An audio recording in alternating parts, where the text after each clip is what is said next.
It's Friday night.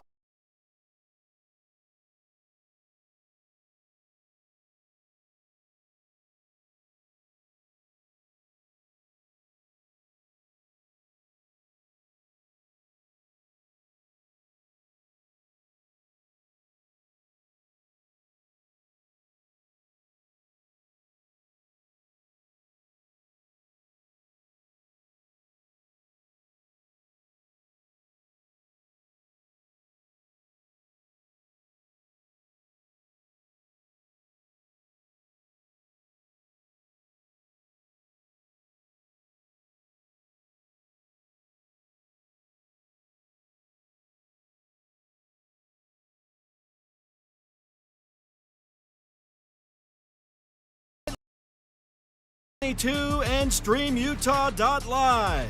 Join us this fall as we feature live San Juan and Monticello football. Now we send you live to the field for tonight's action. Welcome to Friday Night Lights on Red Rock 92 and StreamUtah.live.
Looking to buy, sell, or refinance your home or property? Ask for the professionals at Anderson Oliver Title Insurance Agency. Anderson Oliver Title has provided title insurance and real estate closing services in San Juan and Grand Counties for 25 years. Anderson Oliver Title isn't just another out-of-town company. It's the only locally owned and operated title company in southeastern Utah. The owners and employees at Anderson Oliver Title are excited to support our communities and are proud to support high school athletics and activities. Lasting custom residential and commercial cabinetry for over 50 years. Tailor-Made Monuments designs custom monuments and headstones crafted with care and artistry to honor your loved ones for generations. Tailor-Made is family-owned and operated and offers competitive pricing. Call them today for a free quote. 435-678-2523. Tailor-Made Wooden Heritage and Tailor-Made Monuments, proud sponsors of San Juan High School sports. No matter what you've got planned for the weekend, a home makeover, a landscaping project, a backyard barbecue, your neighbors at Red's Ace Hardware in Blanding have what you need. You'll find great buys on paint, tools, and yard and garden supplies, not to mention grills, patio furniture, and pool care essentials. We carry top brands like Clark & Kensington, Craftsman, Scotts & Weber, and our helpful associates can answer all your questions. For national brands and local expertise, you can always count on Red's Ace Hardware. Ace is the place with the helpful hardware, folks. All right, David Boyle here with Coach Reed Anderson, head coach of the Monticello Buckaroos. Coach, you guys played the Rich Rebels last week, rematch of the last game of the season, the title game. What did you guys learn against the Rebels last week? We're pretty young. We got a lot of things to solve. You know, we did a lot of things really well, but there was a lot of things we didn't. Their speed and they come down here really well at defense, and that gave our run game a lot of fits and caused our linemen to start to back up. Hopefully we've kind of worked on that, and hopefully we'll start to see improvements from here on out on that, which you expect to find with a young line. And they're, basically the same team coming back minus just one or two kids. And so it made a big difference to have, this early in the year to have that experience versus our inexperience. Yeah, well, very good. Lots you can build on then, it sounds like. So success tonight against Dolores. It's homecoming. What do those adjustments look like for you then? Is it more aggressive play from the defensive line, or? Yeah, so one is conditioning, right? We got pretty tired. We didn't have a lot of subs last week. We kind of have pushed our conditioning, but also trained a few younger kids to give us a few breaks there, here and there. But the other thing we want to see is our offensive line moving downhill on the run. They have been pretty good about pass protection last week. I think we only had like one sack on that safety, and other than that, but our run blocking was just like a pass block. So I want to see them be aggressive and move downhill, push guys out of the way, create those holes, give Tavin some breathing room to get 3 or 4 yards before he has to start breaking tackles. Very good. This Dolores team looks like they got a big win last week. They've struggled in the past, but I know you guys went to summer camp with them. What are you expecting against the Bears tonight? We're expecting a lot of speed. That's what they're focused on. They do have some speedsters, so we're expecting to try, kind of like last week, we got to contain those edges. They've had some tragic accidents over the summer with losing their quarterback, but anyway, I think they're ready to play, and they're ready to come beat Monticello, and hopefully we got to be in line to shut down their speed and their outside game, and hopefully force them up the middle. Very good. Well, thanks for your time, Coach. Best of luck tonight. Thank you. All right, it's time for Friday Night Lights. Welcome you here to Monticello High School. Monticello Buckaroos playing the Dolores Bears for homecoming. Got some streaming, some internet connection issues, but we're going to be recording the game, so we'll post it at the end, and should be a better quality product than what you'll see live. But we will bring you the game live this evening here at Monticello High. And the Buckaroos are set to kick off, start the game. It'll be sophomore John Lieber tasked with the kicking duties. John's got one white sock and one black sock on, so you can always pick out John out there. Yeah, and I'm going to be, I can't remember which sock is the kicking sock, so I'll have to look for that. But yeah, Bucks set to kick away. Homecoming is just about to get underway. The Dolores Bears enter this matchup. They're 1-0, got a big win last week in their opening game, and Monticello suffering a loss last week to Rich. They're 1-1 on the year. See what the Bucks can do at homecoming. Here is the kick. Lieber kicks it away with his right foot. That's a black sock. Picked up at the 15-yard line by Dolores. And getting out around the 30-yard line. Michael Rance, the junior, on that return all the way out to about the 33-yard line, where the Bears will take over 1st and 10. Yeah, and that's it's a good return. Start the game. Yeah, he has good speed. He caught it in stride and got down there. And I mean, the standard is the 20-yard line, so get out to the 33 is a pretty good start. Yeah, that was something Coach Anderson said in the pregame too. This is Dolores' team has got some speed they'll try to use, and they'll try and do that here as they've got 2 receivers on either side, an empty backfield set. Here's River Wickstrom will be the quarterback. Sends a man in motion, now looking to pass. He'll load up and throw, and intercepted. One-handed grab by Jaden Camacho. It's going to be tackled just beyond the 30-yard line. And Jaden with the nice hands play. And we got to apologize to Jaden too, Bill. With that first touchdown last week, it was kind of in the sun. We couldn't quite see it. We said it was Carter Rogers that snagged that ball, but it was Jaden Camacho that had that first touchdown last week for the Buckaroos. So he's very good, making a memorable catch to start the game. It's a interception for the Buckaroos and a short field now for 28-yard line of Dolores, so short field for the Buckaroos. Here's Jackson Kais, gets the snap, looks to throw. He will, and it's just out of reach for Carter Rogers. That'll fall incomplete on first down.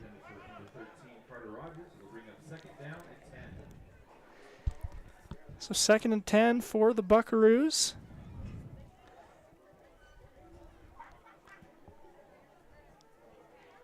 Just getting started here on this homecoming contest. There's a good crowd tonight. Beautiful weather. Had homecoming a little bit earlier this year, and it was nice weather for it. Had a parade today and saw some royalty and floats and a band, and now we'll see football. Yep, 4 down linemen for the Buckaroos. Tom Morrison playing tight end. On the Ball is ground. fumbled, and Kais is tackled. Boy, he's hit. Yeah. And hit hard by number 11, who's not on the program. Darn it. Boy, he came in quick. He hit Jackson just soon after that ball arrived. Kind of a broken play there, and as the play broke up, there was no one to protect Jackson. That's going to be a loss of 11. So 3rd and about 20 for the Buckaroos. Here's Kais. Now pressure coming. He's going to throw, and it's going to fall incomplete. So the Bears, after the interception, their defense holds strong and makes it a 4th and 20 at the 40-yard line. I don't know what you do here, though, Bill. I mean, you punt. You need a big play either way. Yeah, I don't know if they can punt and get, pin them deep. That's what they're hoping for. Or they're going to go for it, which that's what it looks like they've chosen to do. Yeah. Boy, in the opposite side of the field, you see going for it on 4th down, even on 4th and 21. Screen pass set up, and it falls incomplete. And Kais is rushed before he can get to Tavin Black. And that's going to give Dolores the ball at the 40-yard line. Big old 99, Cason Green, and 4 other down linemen. Screen pass, you got to let him through, but you got to slow him down just a tiny little bit. 4 and out for the Buckaroos on their first possession. Dolores will take over 1st and 10 at their 40-yard line.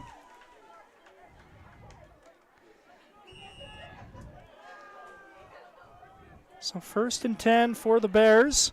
2nd possession. And second play from scrimmage, too. Send a man in motion and will run an option.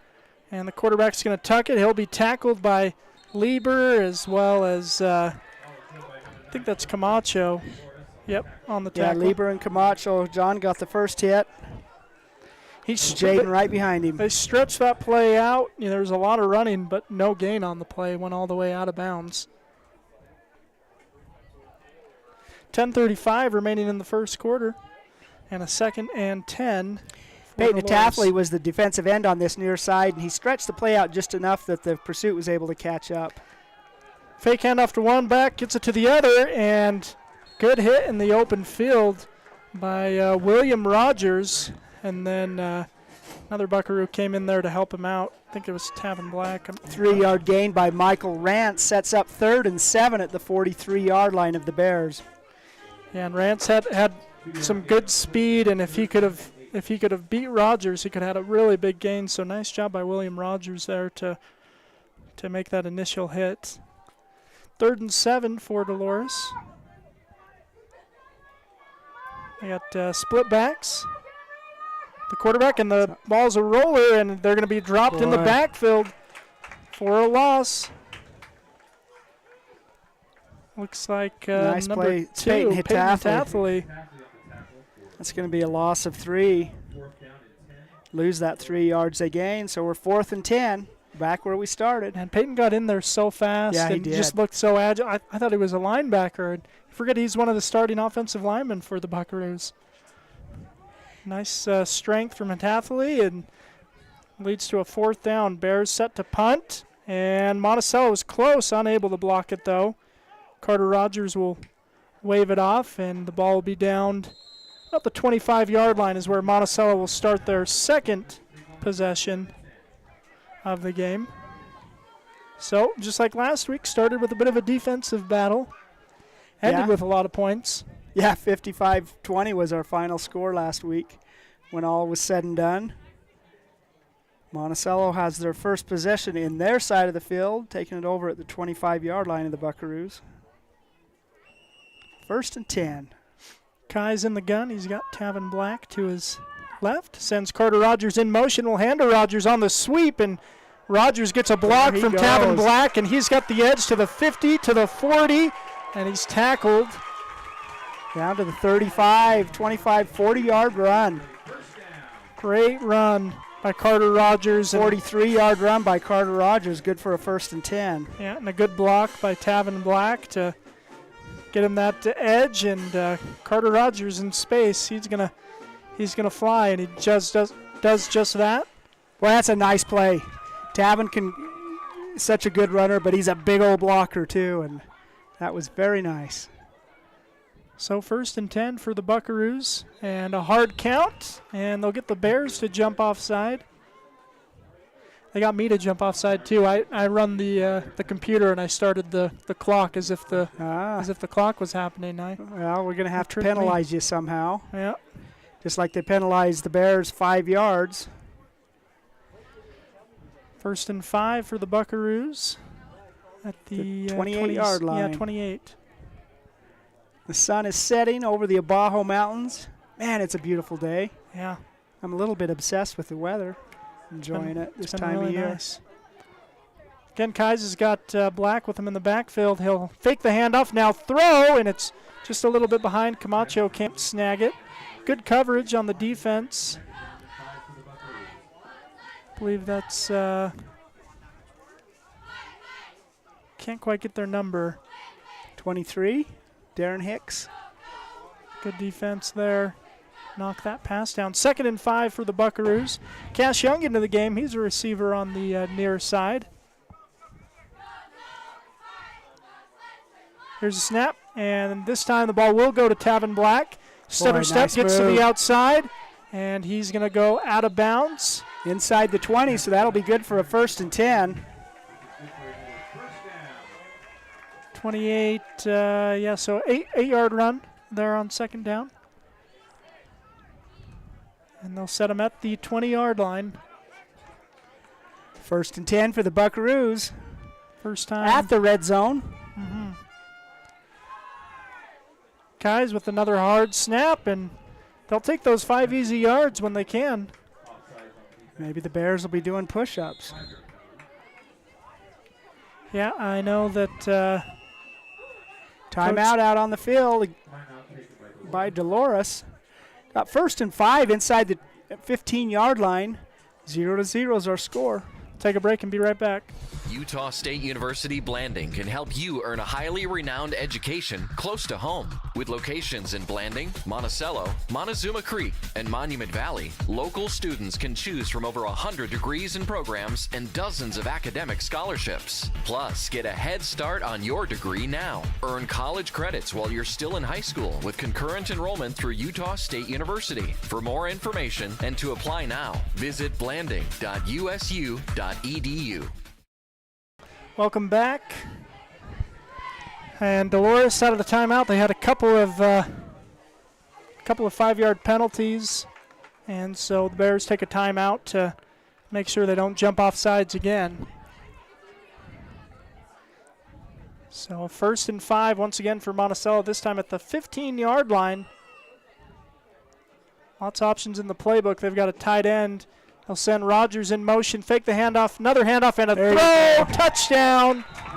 Tommy Morrison, the tight end. 15-yard touchdown pass from Jackson Kais to Tommy Morrison. He was wide open, pulled that down, and give the Buckaroos their first points of the game. And the first firework of the game. So got the fireworks they're setting out for the... It's early enough in the game that we just heard it. I don't know if you could see it. Yeah. But the sun is down, so hopefully we'll see a lot of fireworks tonight. Yes, and Monticello is going to try right here. Got that swing gate formation. Carter Rogers is the quarterback in this situation. He gets the snap. He'll look to throw, and it's caught by Cameron Carpenter, who will get in for 2. Cameron Carpenter. Good hands for the big guy. Yeah, every time he's had a pass thrown to him this year, it's resulted in points for the Buckaroos. Touchdown last week and 2-point conversion there. We'll take a break after the Buckaroo touchdown. Be back here on streamutah.live, Red Rock 92. San Juan County Adult Education empowers students to gain the technical, business, or college skills necessary to enter the workforce.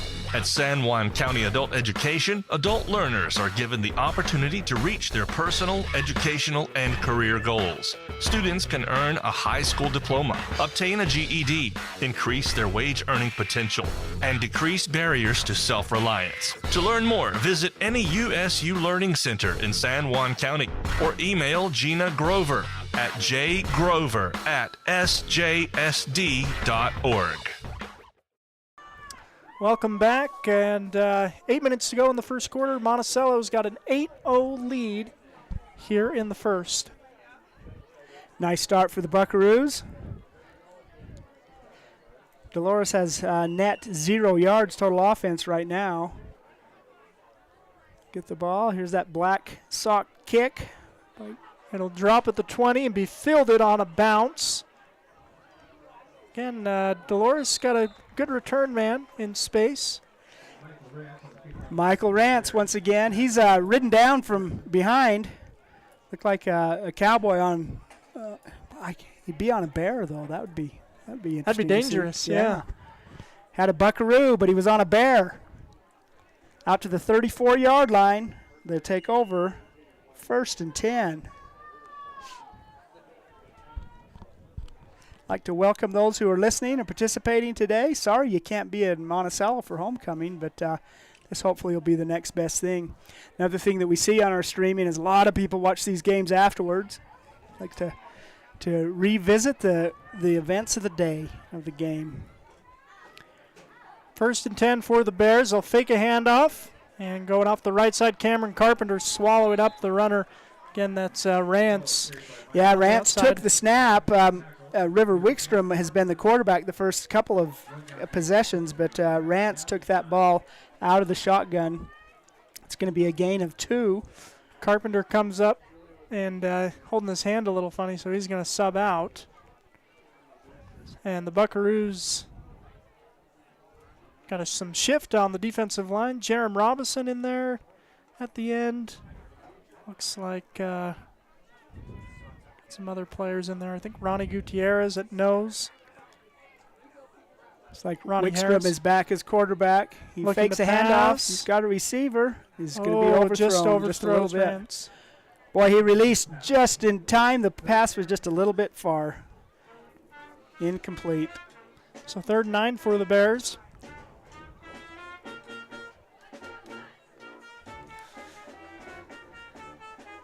And this has been exciting game. The exciting thing about 8-man is renewing rivalries. Last time Monticello played Dolores in a varsity matchup, it was a 46-0 for the Buckaroos in 2019.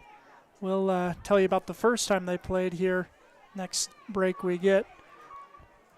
Bears under center and a hard Another count. timeout. And a timeout called. It's Dolores' second timeout of the first quarter. 7:03 remaining in the first quarter. They've used 2 of their 3 timeouts. Very good. Well, we'll take a break and be back here on Red Rock 92 and StreamUtah.live.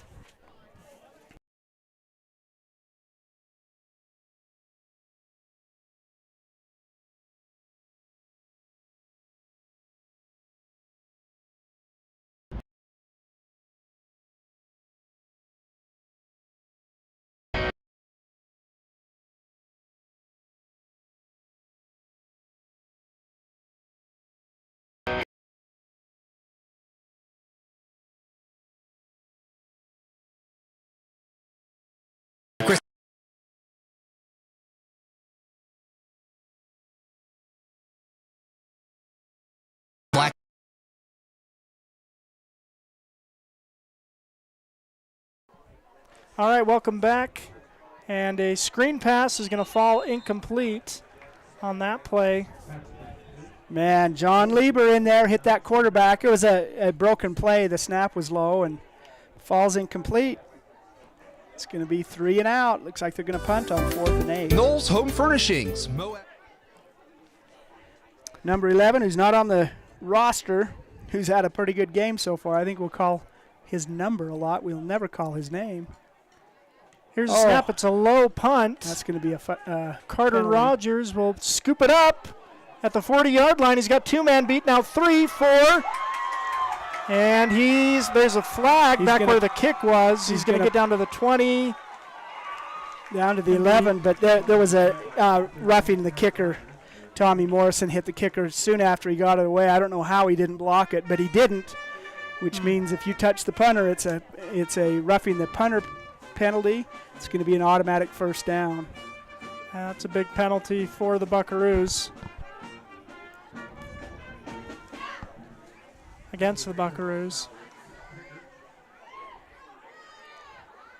While they're sorting this out, I'll tell you, any guess, Bill, for the first time Monticello played Dolores in football? The Buckaroos played the Bears in 1964.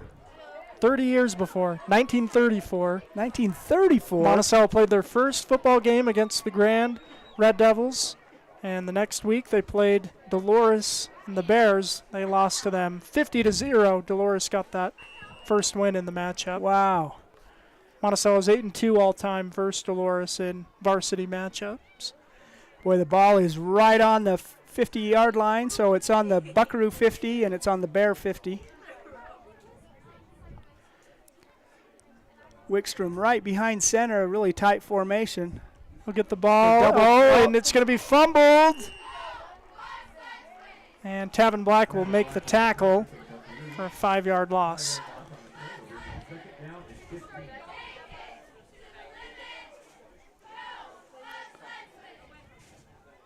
So make it 2nd and 15 for the Bears.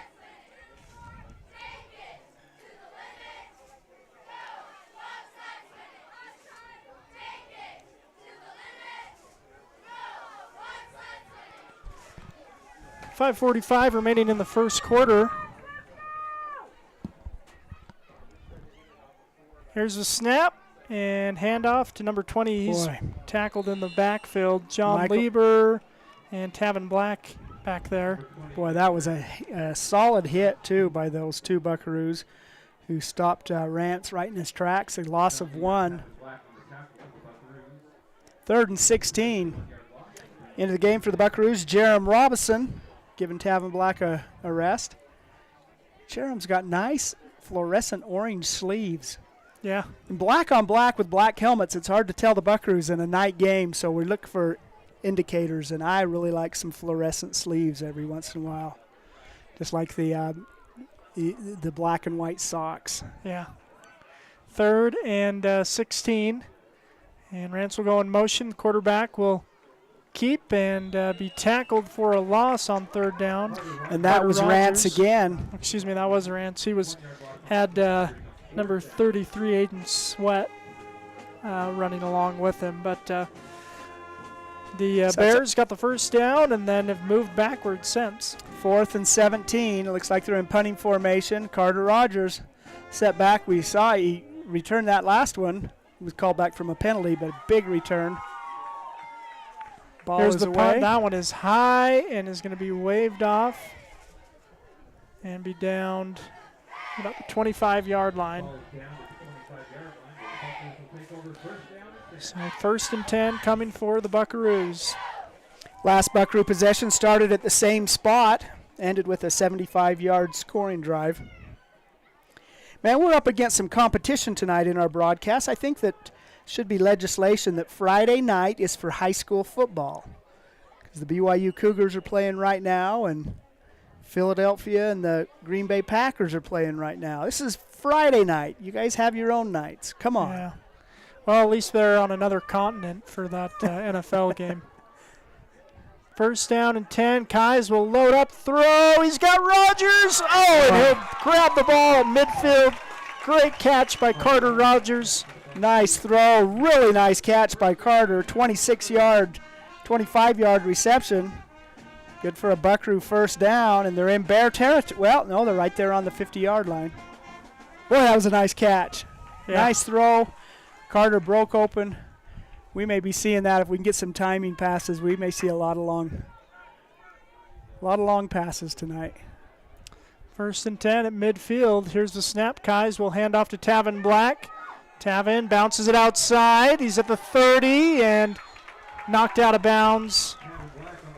The 30-yard rush by Tavin Black. Another first down for the Buckaroos.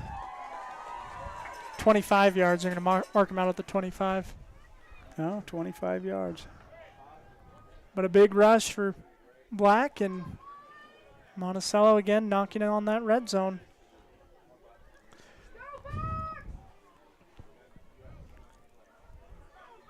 First and 10, Kais will hand to Tavin Black. Again, he'll go off the left side, cut it back.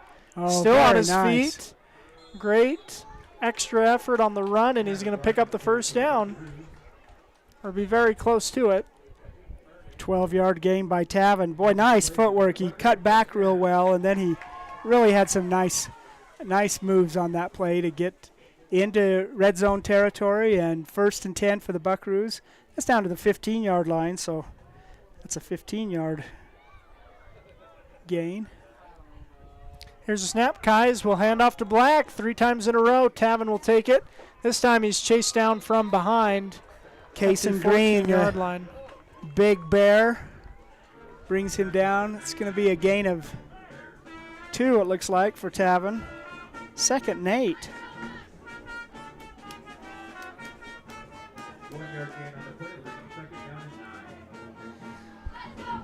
Kais has got a hard count, and the Bears will jump off sides and make it 5 easy yards for the Buckaroos. Both teams now have 15 yards in penalties.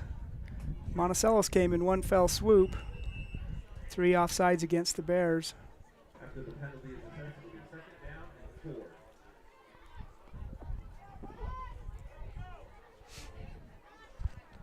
Second and 4 for the Bucks now. The 9-yard line. Kais gets the snap, fakes the handoff. He'll throw to Rogers. There's a lot of hand fighting there, but they're going to let it go.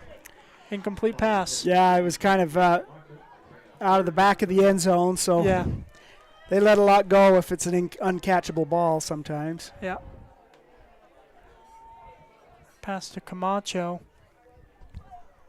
The way those jerseys bunch up, and an 8 can look like a 3. 18 and 13. I think we may have some confusion throughout the season. Those numbers, they play the same position. Look a lot the same out there. Guess Carter's a little taller than Jaden, but both good players. Kai's under center. He's going to hand to Tavin Black. He's got, oh, wow, good extra effort, but he is going to finally be swallowed up by the Bears. Good Defensive effort by Dolores, number 6, and number 20 up on the bottom of that pile, Rance, as well as Brett Spoor. He needed 3, he got 2.5. So it's 4th and very short. It looks like the Buckaroos are not going to hesitate. I would imagine a hard count to start. And a hard-running Cameron Carpenter to finish. Yeah. There's a snap. They will give it to Cameron. And he will get the first down. On the carry, number 0, Cameron Carpenter. Good for a first down for the Buckaroos. So Cameron will move the chains. First down and goal.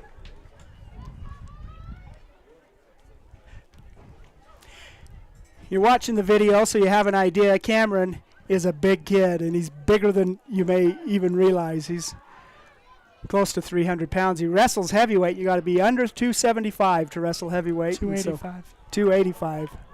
And he needs those 10 pounds. Yeah. First and goal for the Buckaroos. Again, they're going that same power formation, a hard count. Got it again. This is only halfway to half the distance. Just about a half yard. Maybe a yard. 1:28 remaining in the first quarter. Monticello with the 8-0 lead and looking to convert very close to the goal line.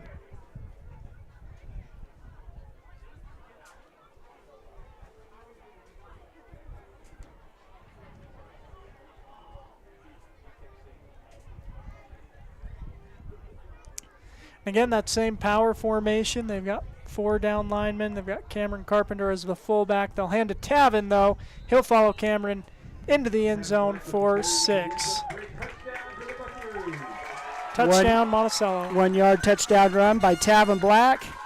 Gives the Buckaroos a 2-touchdown lead in this. 58 seconds remaining in the first quarter. Another 75-yard drive. Let's see if we can see the fireworks. I think the people in the stands can see it. We've got this roof above our head that makes it a little difficult. So Monticello will kick this extra point.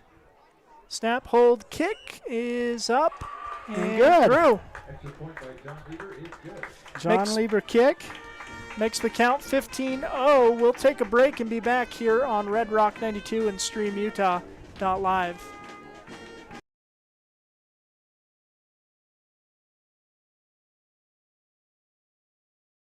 Utah State University Blanding can help you earn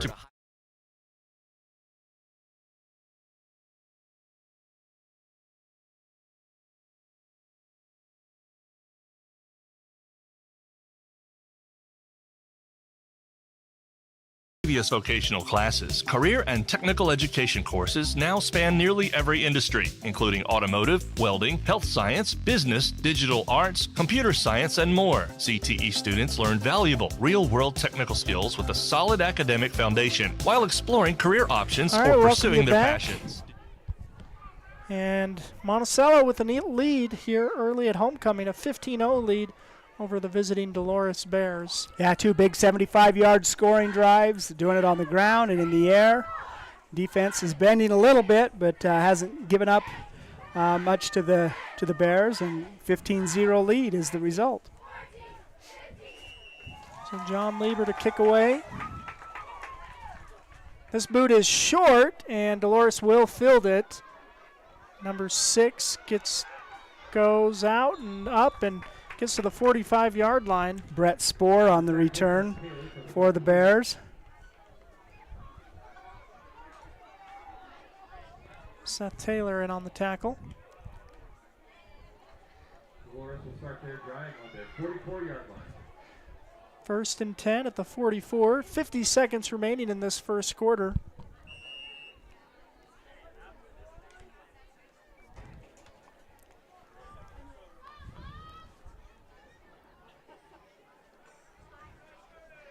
Two receivers either side for the Bears. Here's a snap. And looking to pass, Cameron Carpenter chasing the quarterback. Then Tavin Black will grab him. And they'll bring him down for a loss of 4 yards on first down.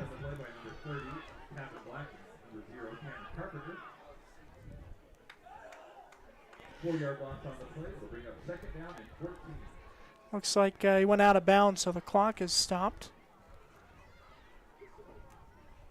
43 seconds remaining in the quarter. Monticello with a 15-0 lead. Look good on both sides of the ball. Yeah, that was really nice pursuit. Cameron bearing down on that quarterback. And Tavin comes from the left side to clean it up. 2nd and 14. 3 receivers now on the near side. Quarterback looking to pass a screen, and it's, whoa, oh, wow. And that was a great open field tackle by Camacho. Aiden Sweat's the receiver for the Bears. I guess good shoestring tackle to stop a big gain. Yeah, he had a lot of green grass in front of him. Really nice shoestring there. That's nice. Yeah, 8-yard gain, but because of that sack on first down, 3rd and a long 5, I think. Yeah, 5, 6. 3rd down. Short 6. Here's a snap, and another double reverse. It's and on the ball is on the ground. And a flag is thrown, and there's a tackle made. It'll be ultimately for a loss. Couple of flags. Cash Young made the tackle.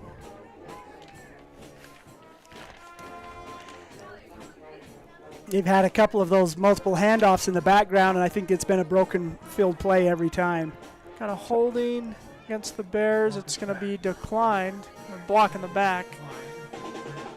So it's going to make 4th down for the Bears. That's the end of the first quarter.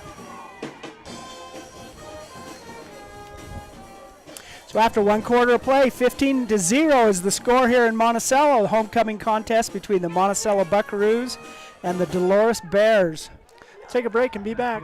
Let's talk cancer. Monticello, Utah. If you lived, worked, or attended school in Monticello, Utah from 1941 to 2002 for at least 3 years, you might have a higher cancer risk from uranium tailing exposure. Apply to get a free cancer screening today. One screening could bring peace of mind to you, your friends, and family members, help spread the word, and save a life. Screenings are available for a limited time through San Juan Public Health. Call today, 435-587-3838, or visit sanjuanpublichealth.org to apply. Changing economy and advancing technology, it's time that marketing and selling of real estate in San Juan County catches up. Four Corners Homes and Property Management is changing the game. Every Four Corners Homes listing includes 3D mapping and virtual tours, professional photos, a digital and global 21st century footprint, and marketing exposure that makes it easy for buyers to find and identify what makes your listing unique. Marketing and exposure sells real estate, and if you want the best, you need Four Corners Homes on your team. Find us at fourcornershomes.net or call 801-404-0058. Welcome back to Friday Night Lights on Red Rock 92, streamutah.live. It's 4th down coming for the Dolores Bears. They trail the Monticello Buckaroos in their homecoming game. 4th and about 7 coming up for the Bears at midfield. From the Bear 48.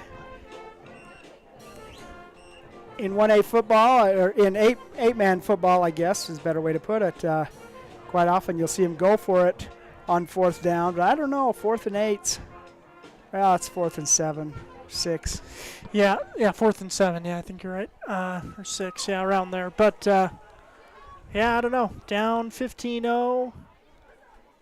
I mean, they took a lot of time in that end of quarter timeout. I think they're going for it. And they line up to go for it. 2 receivers split out either side. And they'll send a man in motion. And then a penalty against the Buckaroos, a hard count.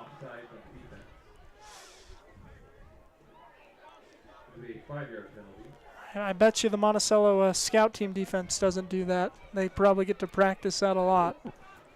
So this makes it a much more manageable 4th and about 1 for the Bears. Run the same play, send a man in motion, looking to pass. They'll throw about there. Almost intercepted. The result of the play is the same, a turnover on downs. But Tommy Morrison wanted the interception. Man, Tommy was right there, too. It was going to, an incomplete pass or an interception and hit the ground. It'd end up in the same spot. But there was a lot of field there if he'd have kept his feet. Yeah. Yep, but breaks up the pass, which is what you need. And Monticello gets the ball. 1st and 10 at the 47-yard line.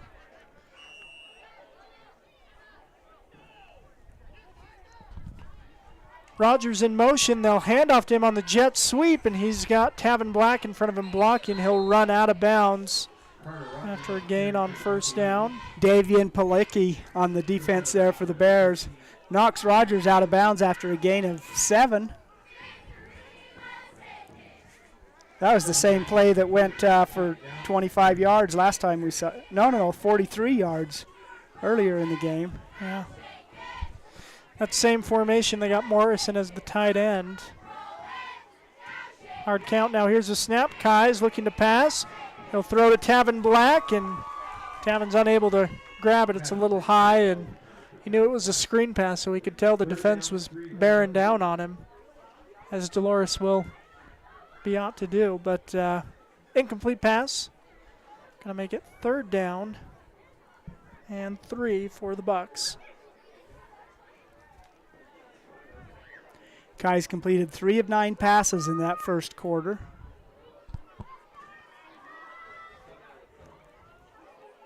Here's a snap, looking to pass. Kai's, passes high and intended incomplete. For Morrison. That's a quick series.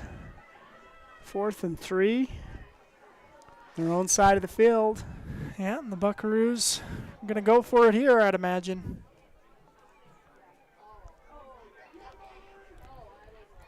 Big old number 30 may be getting this ball. 3 yards is maybe a little bit too far for big old number 0 to get the ball. Well, I've got 2 backs in the backfield. And a hard count. Yeah, it worked again. And that is something that Dolores is going to be talking about extensively when it comes to practice on Monday. Yeah, 5-yard penalty gives the Buckaroos a 1st and 10 after 4th down. It's 1st and 10 at the 41-yard line. And they'll go that same formation. Yeah, we'll see what the play was going to be, maybe. Here's a snap. It'll be a handoff to Tavin Black. Tavin follows his blockers, now cuts back upfield. Good gain on 1st down. About 8 yards, maybe. Yeah, we'll call it 8. Make it 2nd and 2. Boy, Tavin reads pursuit real well and waits for his block and cuts upfield and hits it hard when he cuts upfield. That's a skilled running back. Yeah. Kai's in the gun. William Rogers split wide. Carter Rogers in motion. Fake the handoff. Now throw to Tom Morrison. The Tommy tight end's Morrison. got it. And he will go in for 6. Touchdown, Monticello. 34-yard touchdown pass from Jackson Kais to Tommy Morrison. The 2nd touchdown combination between those two tonight. Yeah, and great design on the play. You know, Tom is, down there and he's blocking a lot, and if he fakes a block and releases, he's going to get some space, and he's done that twice now for a touchdown. Can see how this offense. Here's Cash Young going for 2, running the option, fakes the pitch, cuts inside, and is in for 2 points. So Monticello sees Cash Young run a play at quarterback for 2 points. Again, it's Red Rock 92, streamutah.live. We'll take a quick break and be back here on Red Rock 92.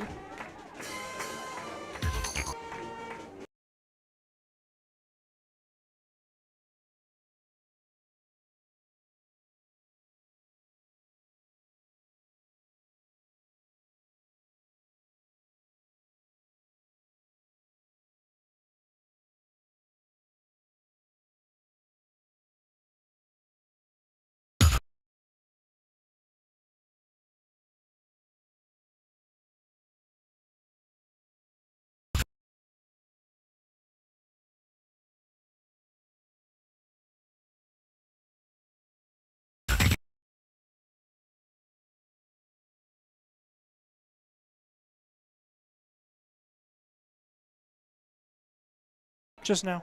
Welcome back. John Lieber ready to kick the ball away. 23-0 is our score here in Monticello on homecoming night.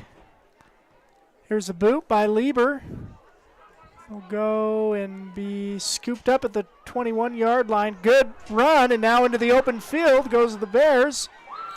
But a good open field tackle there. Michael Rance. It's a good return, man. That was really a nice move to avoid the initial pursuit. Yeah, William Rogers is able to make the tackle. It's the second time William's done a good job, you know, and he's doing that as a defensive back and safety. He's got to be the last defense, got to make the tackle in open field. He's done that twice now to save big gains. That was still a big return, but limited the damage with the tackle. Tavin Black, Peyton Atathley, and Cameron Carpenter, the front defensive line for the Buckaroos. Here's a snap, pressure coming immediately. Quarterback steps up and will throw. He's got a man, and it's caught. And he catches his feet. He's going to go all the way for 6. Darren Hicks gets that catch from River Wickstrom. It's good for a touchdown. And a 57-yard touchdown pass. And the Bears are on the board. Yeah, Dolores responds beautifully. I really liked Wickstrom's presence of, you know, there was pressure coming. Yeah. He stepped into Tavin the pocket. was right there. Yep, as well as Peyton, you know, and so he stepped into the pocket, and that's not what you know, that doesn't seem like the natural thing to do when you feel pressure coming in, is step into a big mass of people, but does that, delivers the ball, and Dolores scores. The natural thing to do is panic. Yeah. And that is not what River Wickstrom did. That was a nice play and a nice catch and run, too. He'll hand off to number 87. That's TJ Addy. He's going to be dropped, though. And so Dolores will score, but just 6 points as Monticello keeps the point after attempt no good. We'll take another break and be back on Red Rock 92 and StreamUtah.live.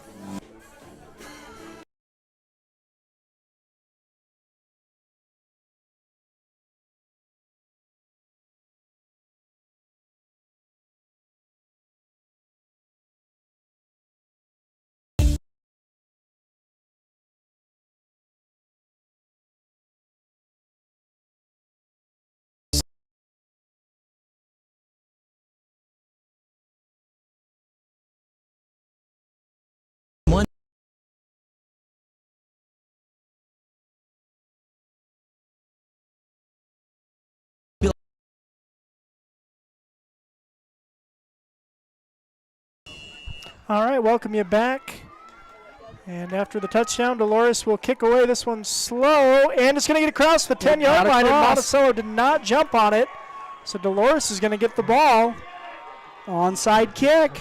Wyatt Williford, the junior. Monticello 49-yard line is, boy, it was I didn't know if that ball was going to make it 10 yards, and it did, and they pounced right on it and get the ball. I think that's what kind of messed up Monticello too. I think you're used to, if it's going to get there, it's going to get there quick, and that one slowed down, but as soon as it got to that 10-yard line, it's fair game. So 1st and 10 for the Bears, and what looked like it was heading towards a Monticello blowout. Dolores is opening the doors for another competitive game. So and they're starting to drive in Monticello territory for the first time tonight. Here's a snap and a handoff. And a gain on 1st down. Carter Rogers making the tackle. It's Michael Rance on the carry. Gain of 4. So Dolores. Right at the 45-yard line. Yeah. 2nd down at the 45. 2nd and 7 coming up. 10 minutes remaining in the half. And Monticello with the 23-6 lead. The Bears, though, with the last score and then the onside kick recovery. Send a man in motion. And we'll do a handoff the other way, a little counter play. And Carter Rogers with the speed to track down the runner and keep from being a big gain. It was a good gain, though.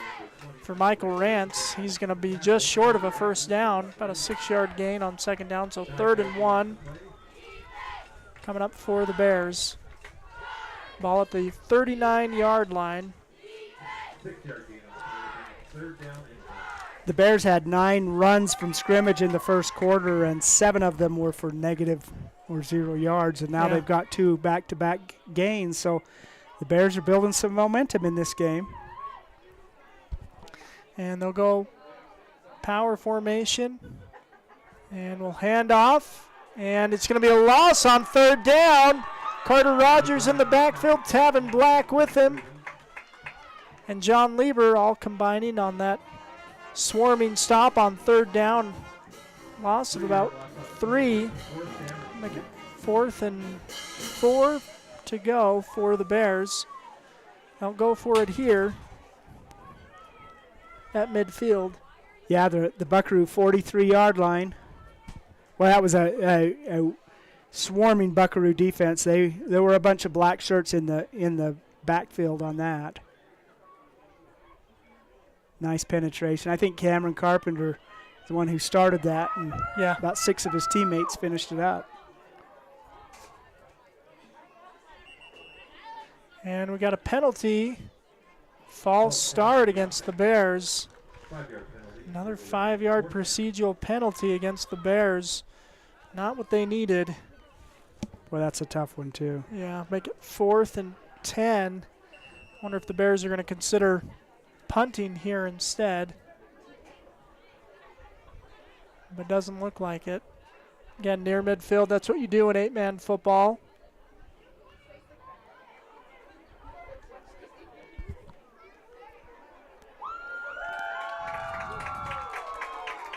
Here's a snap, looking to pass, pressure coming, now throws it, nice ball downfield. Oh, right off his in and out of the fingertips. hands, the intended receiver. Carter Rogers, no, Jaden Camacho on that defense, and fall incomplete, and be a turnover on downs. So 1st and 10 for the Buckaroo, 7:44 remaining in the first half. 23-6 is our score in Monticello. Comes the Buckaroo offense. Jackson Kais will be alone in the backfield.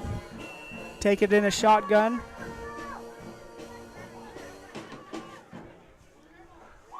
Kais gets the snap, looking to pass. He'll throw, and it's intended for one receiver, and then ends up in Cash Young's hands. Jackson Kais to Cash Young and went through Carter Rogers' hands on the way. Yeah, put Carter down for an assist. A hockey pass from Jackson Kais. It's going to be a 6-yard gain, make it 2nd and 4 from the Bear 45-yard line. Jackson Kais, the Buckaroo quarterback, is left-handed. Throws a left-handed ball, and 2 receivers touch that pass. 2 running backs in the backfield with Kais, 2 receivers split out wide. Got a timeout. And a delay of game is going to be called against the Buckaroos. They did not get a timeout in time. It seemed like it was getting close. I didn't see the count, but I wasn't looking for it either. So apparently neither was anyone else. So 2nd and 9 for the Bucks. Ball at the 49.5-yard line. Seth Taylor will grab the ball as the center for the Buckaroos. Snaps it to Jackson Kais. He'll throw, and that play looks like there was some miscommunication as it was thrown to William Rogers before he had even turned his head. Well, he was lined up a little bit offside, and they said, "You're offside," so he looked over at the line judge and scooted back. Meanwhile, the snap came, and he was still looking at the line judge as the ball was heading his way. So an incomplete pass makes it 3rd and 8. Here's a snap. Kai's looking to pass. He'll load up and throw to Carter Rogers, who'll come back and bring it down inside the 30-yard line. Down to the 27. 24-yard pass there, good for a 1st and 10. Wow. And that's what, we've seen Monticello's offense do in the past is, they may have a few mistakes, a penalty, incomplete pass, and they make it up when they can. Kais will land to Tavin Black. He'll head to the far side, and he gets hit hard.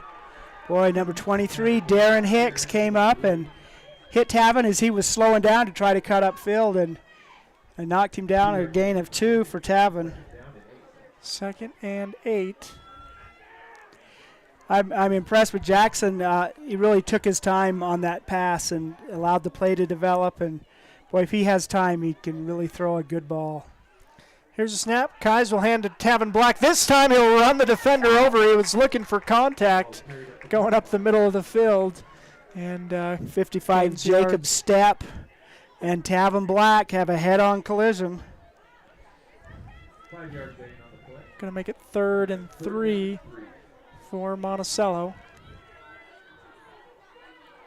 Kai's in the gun. Hard count. Looks to the sideline, make an adjustment. Here's a snap. Kais will look to pass. He'll throw to Black in the flat, but can't quite gather it. It's going to fall incomplete. 4th and 3. Definitely go for it territory here at the 20-yard line. And Cameron Carpenter will check into the game. So he might be playing fullback on this play, I'd anticipate. Tommy Morrison, Cameron Carpenter in the backfield. Morrison splits out. So Cameron in an up back position, Tavin in the back. Fakes the handoff, now looking to pass. This one will go to Carpenter. And he'll slow down. Instead of keeping his speed, he doesn't want to get hurt as he's caught at about the 5-yard line. And he's got down. Good hands. Yeah. It's a 12-yard gain, good for a 1st and 10. He was wide open. That's fun. That is fun. A kid like that, he's huge, and he's got really good feet and obviously good hands. And it's fun to have a 285, 300-pound fullback who can catch the ball running out of the backfield. No doubt. 1st and goal for the Buckaroos. Was it about the 4-yard line? Kais to Tavin Black. Runs right into the pursuit. Jacob Stepp gets that tackle. It's going to be a loss of 1. 2nd and goal. It's like about the 8-yard line, I'd guess. No gain on the play, but brings 2nd down and goal. Seth Young, Jerem Robinson, and Peyton Atathley, the offensive line for this Monticello team. Kais gets the snap, rolls, looks to throw. He's got a man. It's Carter Rogers who will get the corner. He's in for 6. Touchdown, Monticello. Wow. That's really a nice catch by Carter. Jackson led him real well, but he had to go up and get it. But very nice play. 5:12 remaining in the first half. We are putting this, they may be out of fireworks by the end of this game. There's a snap, kick, hold. That kick is good for Lieber. Makes the score 30-6, 5:12 remaining in the first half. We'll take a break and be back here on Red Rock 92 and stream Utah.live.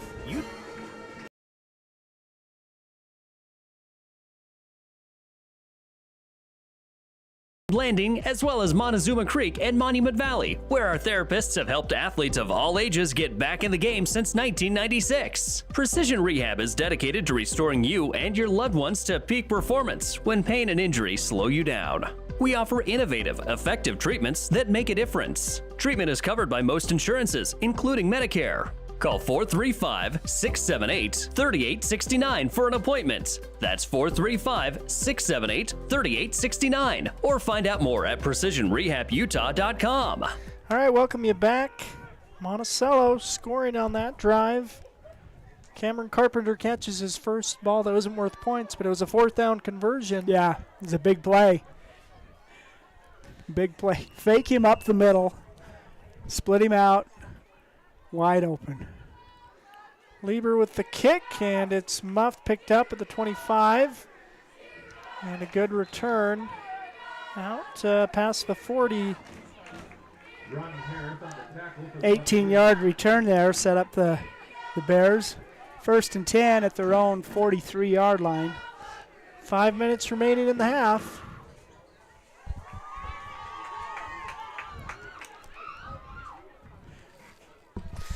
Dolores has had one big play from scrimmage. For the most part, the Buckaroos have stifled their offense, but seem to be opening it up a little bit. Here's a snap, and Cameron Carpenter's going to drop the man in the backfield. Loss of nearly 10 on 1st down. Cameron Carpenter was in the backfield. If he was there any sooner, he could have taken the handoff. Boy, and it's like it was like Pac-Man. It swallowed him whole right there. Yeah. Number 20, Michael Rance didn't have a chance on that play. Well, 7-yard loss, make it 2nd and 17. 4 receivers to either side. Pressure coming, and the quarterback gets away, and he's going to run it. And a collision. Tom Morrison. Right into Tommy Morrison. He's going to get those yards lost back. So a 7-yard run on 2nd down. Going to make it 3rd and 10.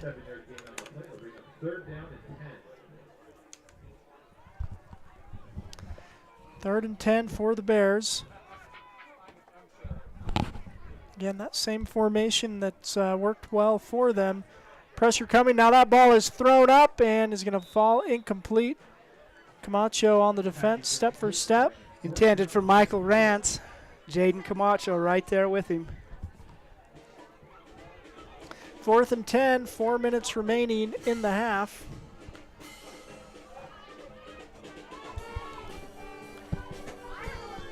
The Bear 43-yard line.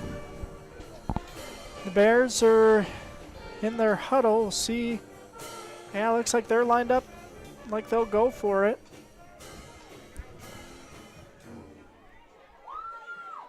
Here's a snap, looking to pass. Throws downfield and will fall incomplete. That's 4 incompletions in a row on 4th down for the Dolores Bears. And that gives Monticello the ball in Dolores territory with 4:05 remaining in the half. And a big opportunity here for the Buckaroos. They'll receive the kick to start the 2nd half, so if they could score here and score in the opening part of the 2nd half, that would put a running clock and essentially end the game. Here's a snap. Kais will hand to Tavin Black. He's going to lower his shoulder and pick up about 3-4 yards on 1st down. 2-yard gain on the play. It'll be 2nd down and 8.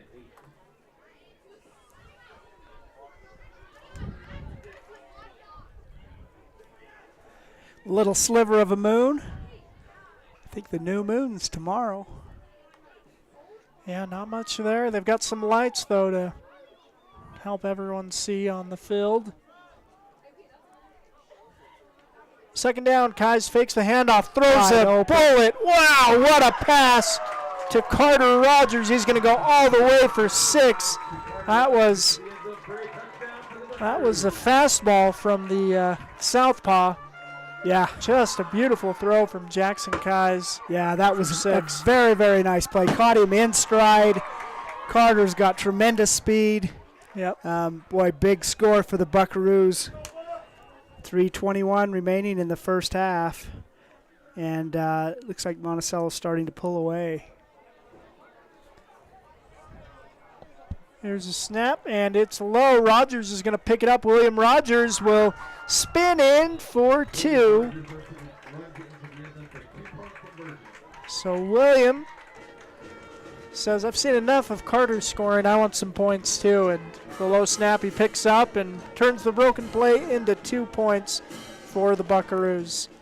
We'll take a break and be right back here on Red Rock 92 and StreamUtah.live. Compared to previous vocational classes, career and technical education courses now span nearly every industry, including automotive, welding, health science, business, digital arts, computer science, and more. CTE students learn valuable, real-world technical skills with a solid academic foundation while exploring career options or pursuing their passions. Did you know San Juan School District offers 19 CTE pathways for secondary students? To learn more, visit a CTE teacher or southeastutahcte.org. All right, welcome you back. Friday Night Lights on StreamUtah.live and Red Rock 92. A 38-6 lead for Monticello. 3:20 remaining in the half. Wow. That was the play of the game, I think. That was just such a nice pass. Yeah. 41-yard touchdown pass. Jackson Kais to Carter Rogers in stride. Very nice. Deep kick's going to be picked up at the 20, up to the 25, and missed tackle means another nice gain. I'm going to say he stepped out at the 33-yard line. 3:11 remaining in the half.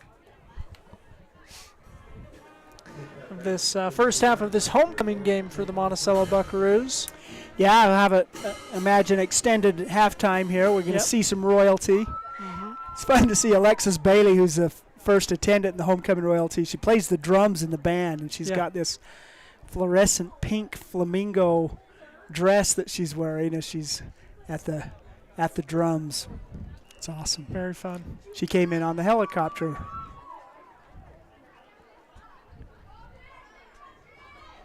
It's a great way to arrive to a football game, I'm told. Never done it. 1st and 10 for the Bears.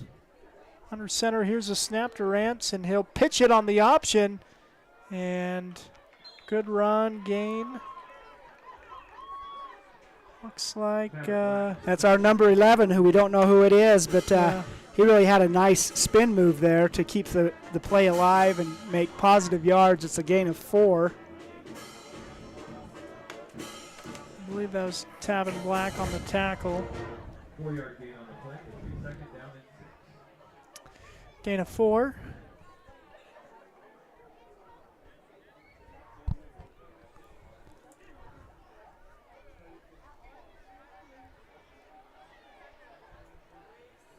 Two men in motion. Yeah, only one can go at a time. Oh, they called a timeout. Yes, they're saying they were not set, but a timeout called. 2:20 remaining in the half. We'll take a timeout as well and be back on Red Rock 92 and StreamUtah.live. You don't have to be sidelined by sports injuries in San Juan County. Precision Rehab provides physical therapy in Monticello and Blanding, as well as Montezuma Creek and Monument Valley, where our therapists have helped athletes of all ages get back in the game since 1996. Precision Rehab is dedicated to restoring you and your loved ones to peak performance when pain and injury slow you down. We offer innovative, effective treatments that make a difference. Treatment is covered by most insurances, including Medicare. Call 435-678-3869 for an appointment. That's 435-678-3869. Or find out more at PrecisionRehabUtah.com. All right, welcome back. After the Dolores timeout, I believe that's their third, so they're out of timeouts for the half. 2:20 remaining in the half. And they've got a 2nd and 6 coming.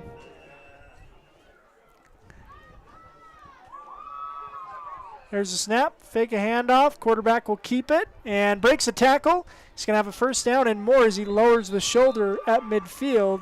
Michael Rance runs it hard. William Rogers, the open field tackle. First down for Dolores.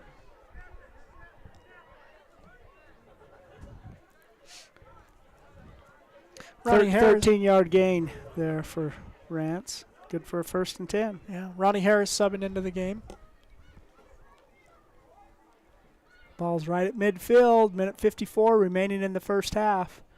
Bears will be very anxious to score here before the half if they can. First and 10.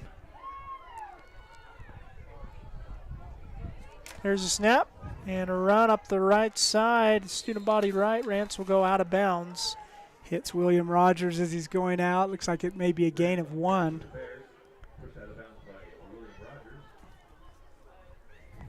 So Will Rogers racking up some tackles for Buckaroo defense. 2nd and 9 for the Bears coming, and the clock stops.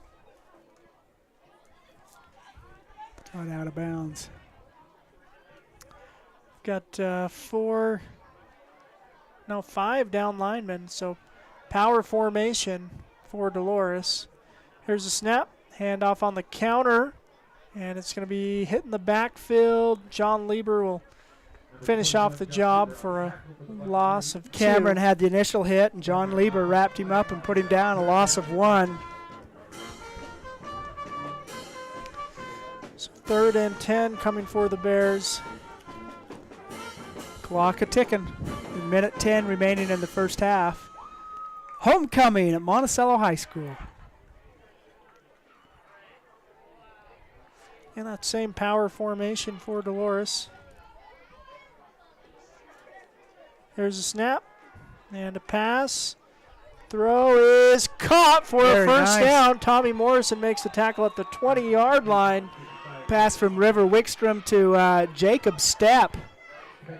That was a nice throw, a nice catch, a nice play.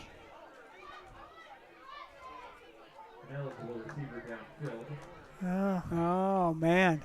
That was a 30-yard play that is going to be nullified with an ineligible receiver. Released downfield a little bit too soon.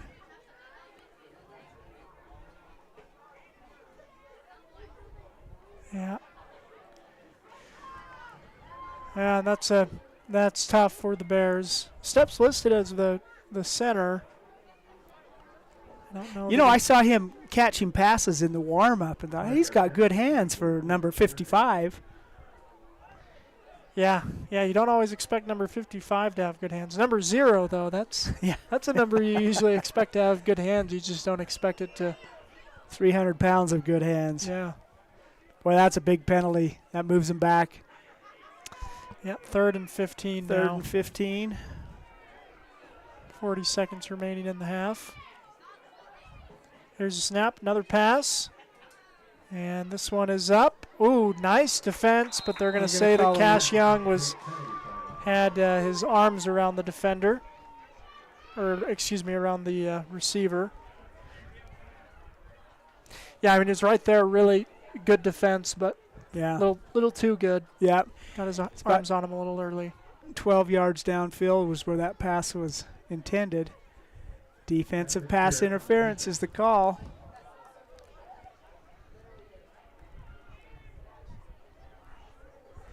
A 15-yard penalty on 3rd and 16. He'll make it now 3rd and 1.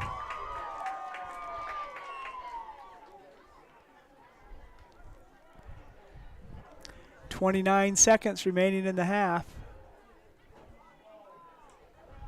3rd and very short, but they need to be thinking about the end zone with just 30 seconds remaining in the half. Yeah. Very tight formation. They're going to go for it to get that first down.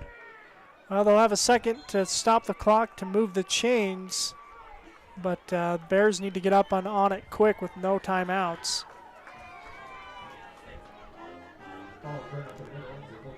Yeah, they are not going to. They do get to the line quick. 20 seconds remaining as they set up. They'll get a couple plays maybe, a couple of chances, but they're in a tight formation too. Here's a snap.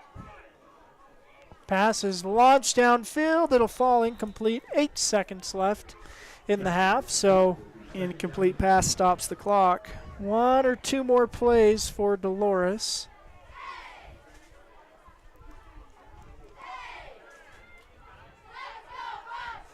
Camacho on the defense. He gets a breather there after chasing Rance down the field for an incomplete pass. Carter Rogers checks in. 2nd and 10 from the 36-yard line. Could be the last play of the half. Game that's been all Monticello except for one big play for the Bears. I'll look for a big play here. Throw across the middle. They'll get It's one be more. Incomplete. 4 seconds remaining in the half.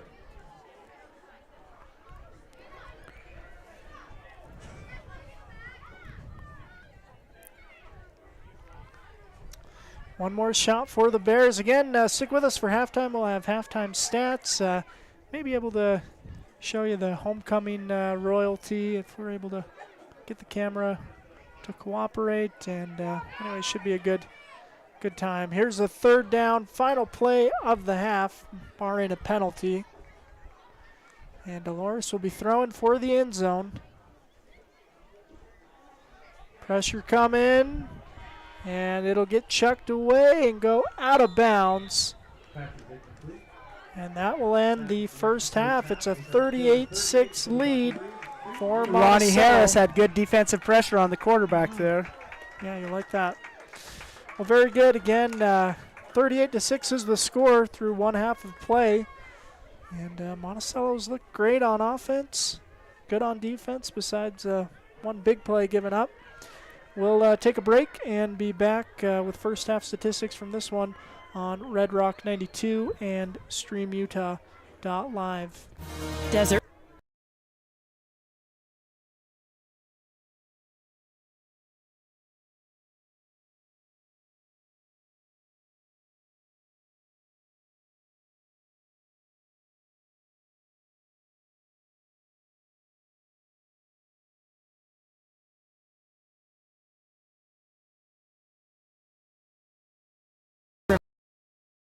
To team up with the communities in our corner of the state.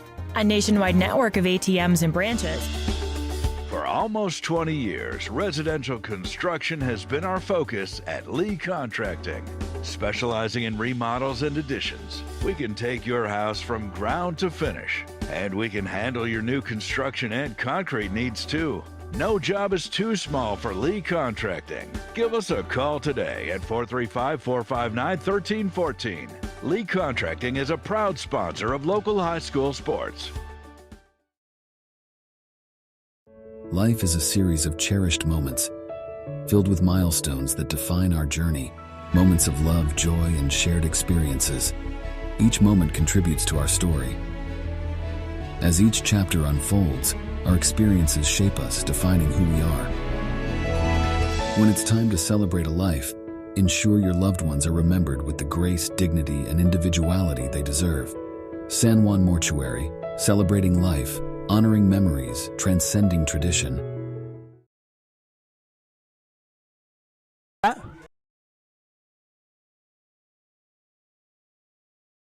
Okay. All right, welcome back.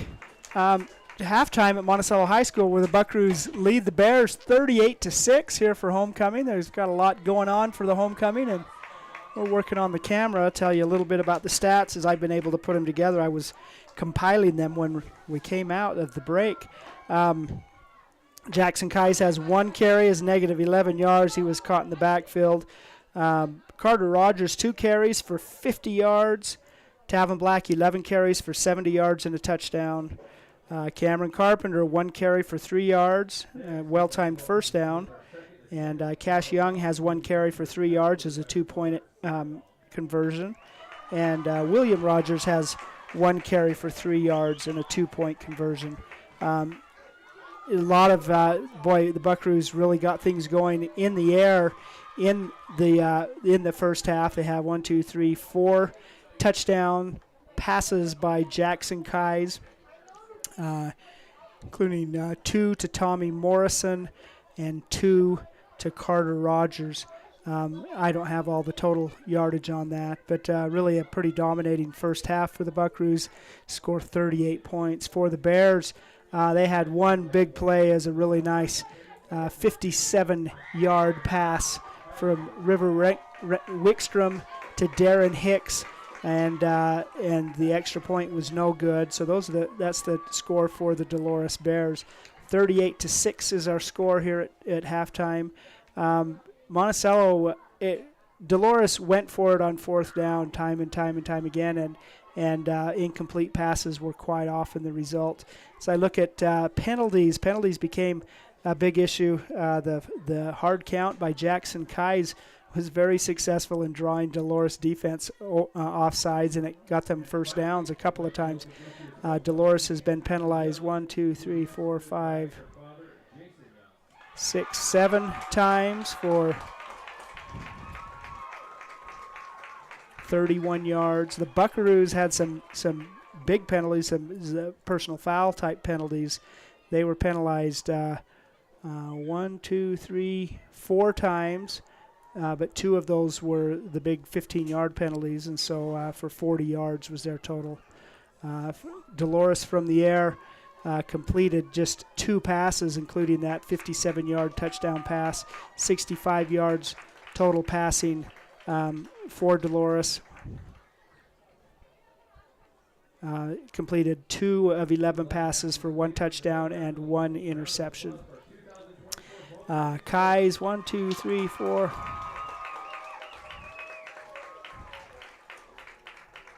$17 pass attempts, and he had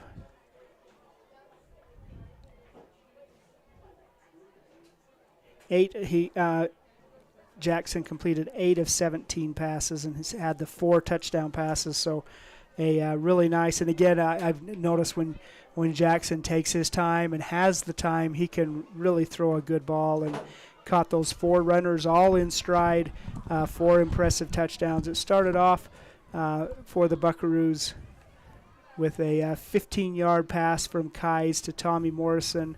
2-point conversion was good. A pass from Carter Rogers to Cameron Carpenter, and the score was 8-0. Increased to 15-0 a few minutes later on a 1-yard run by Tavin Black. Extra point attempt kick was good, and it was 15-0. Later on, this was in the second quarter, 10:56 remaining in the second quarter. Pass from, once again, Kais to Morrison, covered 34 yards, good for a touchdown.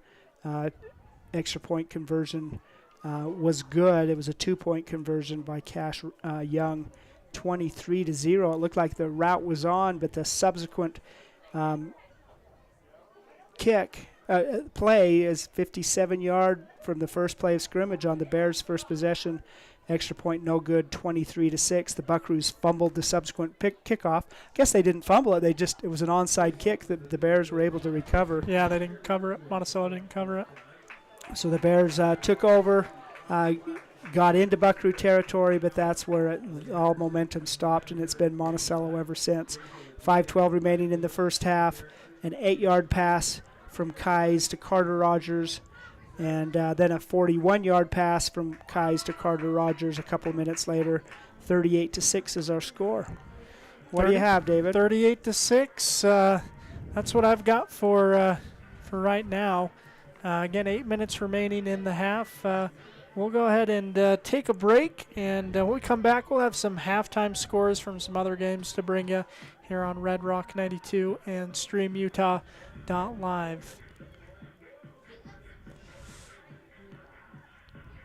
Blue Mountain Foods is Monticello's hometown grocer and a proud supporter of our schools and sports teams. Blue Mountain Foods offers a full-service meat department, fresh deli, bakery, curbside pickup, and more. Check bluemtnfoods.com for weekly specials and online shopping. Blue Mountain Foods is open from 7 a.m. to 9 p.m. Monday through Saturday at 64 West Center Street. Blue Mountain Foods, Monticello's hometown grocer. For over 75 years, San Juan Health has strived to be the best place to receive medical care in southeastern Utah. In 2019, San Juan Hospital was recognized as a top 20 rural hospital by the National Rural Health Association. With clinics in Blanding, Monticello, and Spanish Valley, San Juan Health offers a wide variety of services and world-class care close to home. Health. Chasing perfection since 1947. For over 75 years, San Juan Health has strived to be the best place to receive medical care in southeastern Utah. In 2019, San Juan Hospital was recognized as a top 20 rural hospital by the National Rural Health Association. With clinics in Blanding, Monticello, and Spanish Valley, San Juan Health offers a wide variety of services and world-class care close to home. Visit sanjuanhealth.org today to find out more. San Juan Health, chasing perfection since 1947.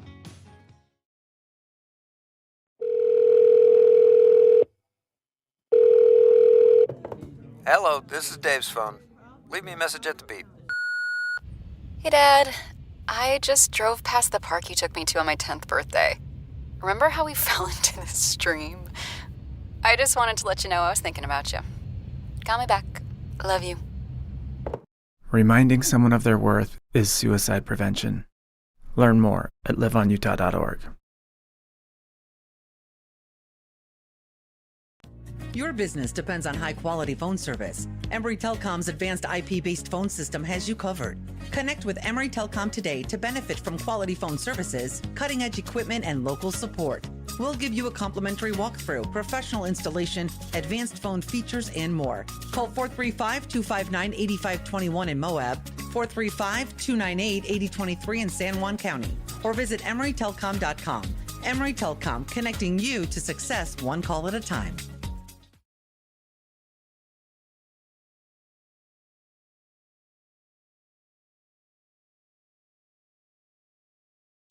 Did you know a nuclear power plant needs just 2.2 pounds of uranium to produce as much energy as 3 million pounds of coal? Energy Fuels' White Mesa Mill in Blanding is becoming America's hub for a clean and reliable energy future.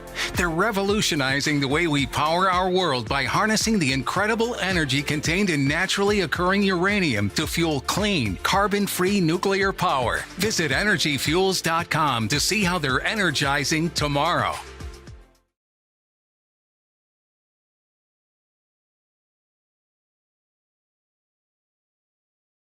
Did you know a nuclear power plant needs just 2.2 pounds of uranium to produce as much energy as 3 million pounds of coal? Energy Fuels' White Mesa Mill in Blanding is becoming America's hub for a clean and reliable energy future. They're revolutionizing the way we power our world by harnessing the incredible energy contained in naturally occurring uranium to fuel clean, carbon-free nuclear power. Visit energyfuels.com to see how they're energizing tomorrow.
San Juan County Adult Education empowers students to gain the technical, business, or college skills necessary to enter the workforce. At San Juan County Adult Education, adult learners are given the opportunity to reach their personal, educational, and career goals. Students can earn a high school diploma, obtain a GED, increase their wage earning potential, and decrease barriers to self-reliance. To learn more, visit any USU Learning Center in San Juan County or email Gina Grover at jgrover@sjsd.org.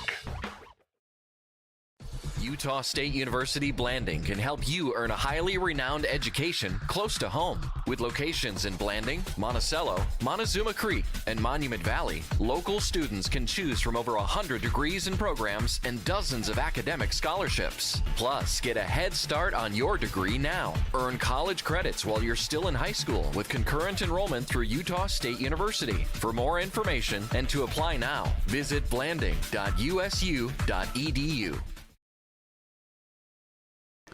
All right, welcome you back. We're at halftime of this one between the Monticello Buckaroos and the Dolores Bears. Monticello's got a 38-6 lead here at half.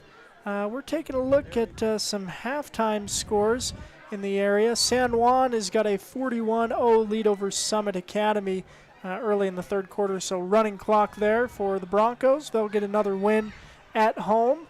Also looking at some other halftime scores, some 8-player teams of note. At halftime, Rich Rebels leading Mountain View, Wyoming. That's an 11-man game that the Rebels are playing. They play part of 8-man schedule, part of an 11-man schedule. So the Rebels are undefeated and got a 28-0 lead at half. Another game at half, Water Canyon playing a team out of Nevada, the Paranagat Valley. How would you pronounce that, Bill?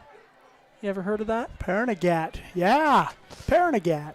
Well, it's a big valley in Nevada. It is, and they've got a big lead. Well, not a big lead. They got a decent lead, 22-6 at halftime, that Water Canyon game. Don't have scores from other 8-man games. We'll get them to you as we get them. But again, the Broncos, they're cruising at home. And, yeah, they're rolling after that tough opening season loss. And it took that big old weight off their shoulders, I think, of the seventh longest winning streak in the nation. Yeah. But yeah, the Broncos have played well since, and played well in that opening game, of course, as well. But they are rolling to another victory. Monticello's out on the field. The players are all ready to go. The Dolores Bears, as clocks hit 0, are nowhere to be found. So we're going to be a bit delayed, it looks like. Yeah, I got a few more stats. I've summarized them a little bit. Yeah, tell us. All right, for the Dolores, they had rushed for 24 yards, passed for 65, so 99 yards total offense in the first half. 16 yards on the ground by Michael Rance led the way, and that big pass from River Wickstrom to Darren Hicks, 57-yard touchdown pass, was the main offense for the Bears in the first half. The Buckaroos, 118 yards on the ground and 168 yards in the air. Really pretty nice combination there. Jackson Kais completes 8 of 17 passes for 165 yards and 4 touchdowns. And Carter Rogers completed 1 pass to Cameron Carpenter on a 2-point conversion, 1 of 1. And Cameron caught that pass. Cameron also caught another pass later on in the half, so he's caught 2 for 15 yards. Let me see, who else? Tommy Morrison has 2 catches for 49 yards and 2 touchdowns. Carter Rogers has 4 catches for 98 yards and 2 touchdowns. And Cash Young has 1 catch for 6 yards. So 38-6 is our score. Beautiful evening in Monticello. Glad that you're joining us. Yeah, it's always fun to get you a halftime game. We want to take this opportunity to thank some sponsors, including Empire Electric, the Chris Black Agency, and San Juan Building Supply. Bill, we got some other sponsors to thank as well. Yeah, we have some our readout sponsors. We appreciate them and their contributions to our broadcasts and to the community and to the programs and to everything they do. Primary Residential Mortgage, they can structure the best deal for you with 30 years of experience and know-how. And I hear a rumor that mortgage rates may be dropping. Napa Motor Parts, you get everything you need at their stores in Blanding and Monticello. Flights Gymnastics, a proud supporter of local sports teams, and a great start for your kids. Pick a Stitch Embroidery and Apparel provide a wide variety of quality products, and they can customize and personalize them all. Dependable Auto, Brad Stoddard and his crew can get the job done at Dependable Auto Repair in Monticello. Jones and DeMille Engineering, shaping the landscape and the quality of life in rural Intermountain West. Four Corners Regional Care Center, a skilled nursing and rehabilitation facility in a comfortable, caring setting. Crowley Construction, dirt work, road construction, driveways, any job, big or small, they can do them all. And Creative Floors, covering all of San Juan County and their floors with all your carpet and flooring needs. We appreciate the support of our sponsors, and they certainly appreciate your support of their businesses. Absolutely. They make these broadcasts possible. And excited to bring you the second half. The Dolores Bears had the the buzzer sound. They put 3 more minutes on the clock for them, and now they're running out on the field. See what they do here, if they give them another 3 minutes or if they say, hey, we got to go. You know, you have homecoming, so I think they're probably told it'll be a little bit longer. Yeah. Then it's a long way down to the locker room, Yeah, too. if they went down to the locker room. Yeah, a lot of teams end up meeting up under the goalpost. That's what the Rebels did at least last week. But it's getting cold, so, you know, maybe the Bears didn't want to stay in the elements. Early September cold. We'll know real cold here by the end of the season. Yeah. As the season goes on, we become more and more grateful for a press box. Yeah. Yeah, it's great year-round, but we really like it when it gets cold and we can close the windows and close Hide the door. behind the glass in our comfort. Yeah, it's nice, no doubt. Well, again, the Bears just taken the field. It's a 38-6 lead at half, and we're just about ready for the start of the third quarter. And the Buckaroos will receive the ball, and they're getting out on the field. They're ready to go. 38-6. It's a 32-point lead for the Buckaroos. Of course, if it gets above 35, then we start a running clock. Looks like Monticello is set up to receive in the second half. So if they're able to score in this first possession, it'll trigger the running clock. Yeah, so a big possession here for both teams. And Tavin Black will be back deep to receive the kick. Jaden Camacho and Carter Rogers also set up at the 30-yard line back there. And looks like we are ready to go. Lane Nilsson with the white hat tonight. It's good to see him back. He had knee surgery last year. Low kick, and Tavin Black will scoop it up at the 29-yard line. The same time as the Bears, and 7 of the Bears tackled Tavin. I think all 8 of them were there. I was looking to see if one was picking up the tee, but no, that was a swarm. Yeah, a swarm of bears. What do you call a large group of bears? Oh, I don't know. I hope I never encounter one. In the wintertime, it's a den. Yeah, got a den of bears. I don't know. 27-yard line is where they'll start. It's a problem, is what you call it, I guess. A whole problem of bears. I like that. We got a whole cantina of buckaroos. I know that. Unless you have a herd of bucks. Yeah. Well, 1st and 10 for the Buckaroos. And 2 receivers either side. Kai's in the gun. Gets the snap and will hand off to Tavin Black. Slips 1 tackle. Stands up another man and keeps his legs moving. Gain on 1st down. It's like a 6-yard gain by Tavin. We'll make it 2nd and 4. 34-yard line.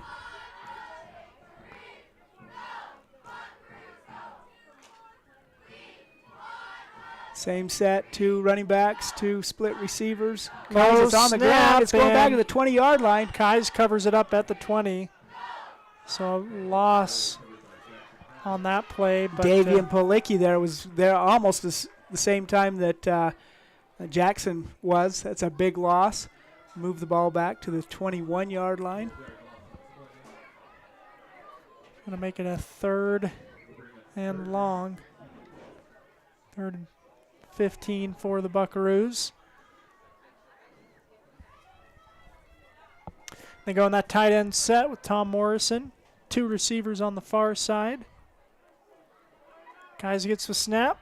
Fakes the handoff. Will load up and throw. It's Carter Rogers who makes the catch, but he's going to be short of the line to gain. Yeah, his momentum carried him out of bounds.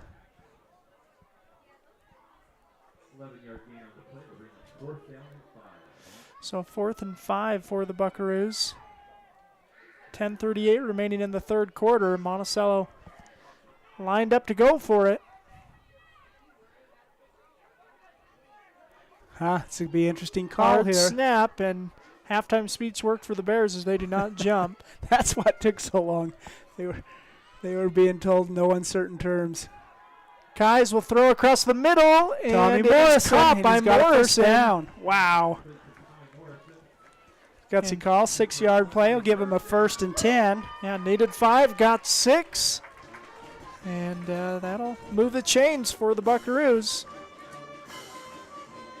And that's something you love to see too. You know, Tom Morrison has caught a lot of balls this game and didn't catch all of them last week. As this snap is high and going to be covered by the Buckaroos. Boy, Jackson Kai's. Jackson lost the ball, then he lost his feet, but the ball was right under his feet, so he fell on it. Another 7-yard loss. Yeah, make it 2nd and 17. 10 minutes remaining in the 3rd quarter.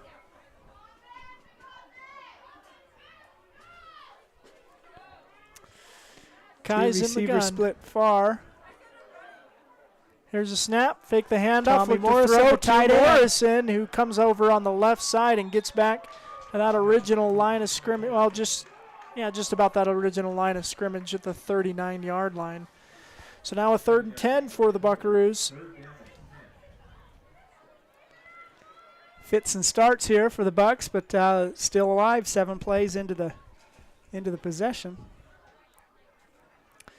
3rd and 10 coming for Monticello. And again, it's just nice to see completion of passes too. You know, it's nice to see those big passes go, but also those underneath routes working as well for the Buckaroos. Rogers in motion. Here's a snap. They'll hand off to Tavin Black up the middle. Gain some yardage on 3rd down. It's a gain of 4. Will make it 4th and 6. Hard count, 5-yard penalty. Still won't give them a 1st and 10.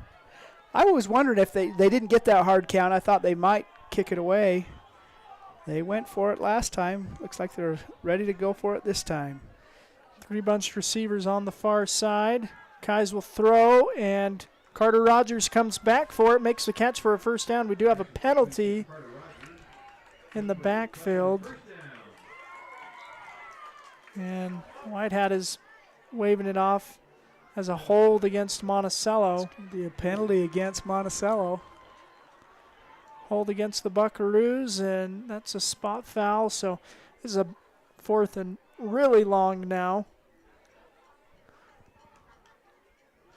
So this, as much as Monticello wants to, as much as Monticello really wants to attempt these 4th downs, I don't know. This one is really long, but the offense is out there. They haven't sent out the punt team. 4th and 18, it looks like. Boy, it really helps you out if you have a quarterback who can punt. He's going to go for it. Ball's There's away. the pass. It's deep Carter to Rogers. Right off his fingertips. And it'll fall incomplete. Double coverage there.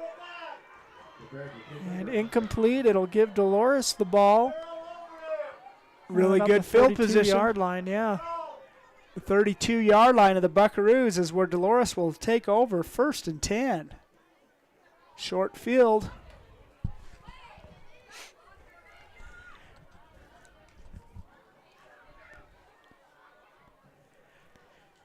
Two bobbled snaps and a big 14-yard holding penalty shut down that Buckaroo possession.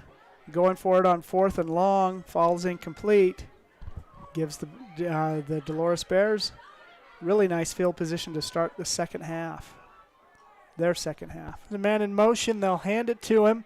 He's got some space up the far sideline. He's got a 1st down. That's and Darren more. Hicks. He is going to get out of bounds, maybe? They're signaling. They're waiting for the official. Yeah, they're going to say he stepped out of bounds just shy of the goal line. Boy, Darren Hicks, we saw how speedy he was in the 1st half on that 57-yard touchdown reception.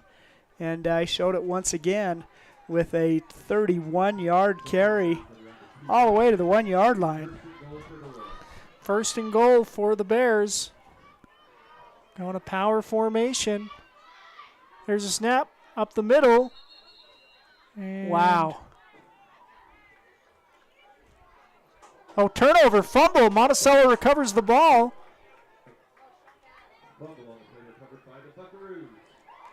I'm not sure who got it. I think maybe Tom Morrison. He's getting a lot of high fives. We'll have to check the replay. Wow, yeah, I have no idea what happened there. It was big, tight bunching. Wickstrom took the snap, and wasn't much movement there, and Buckaroos jump up with the ball. So that's great a fumble. defensive stand for the Buckaroos. And they are right on the 1 yard line, so this could be a 99-yard. Power formation for the Buckaroos. They'll pitch it to Tavin Black. He's got Cameron Carpenter as a lead blocker. Tavin will step out of bounds around the 10-yard line.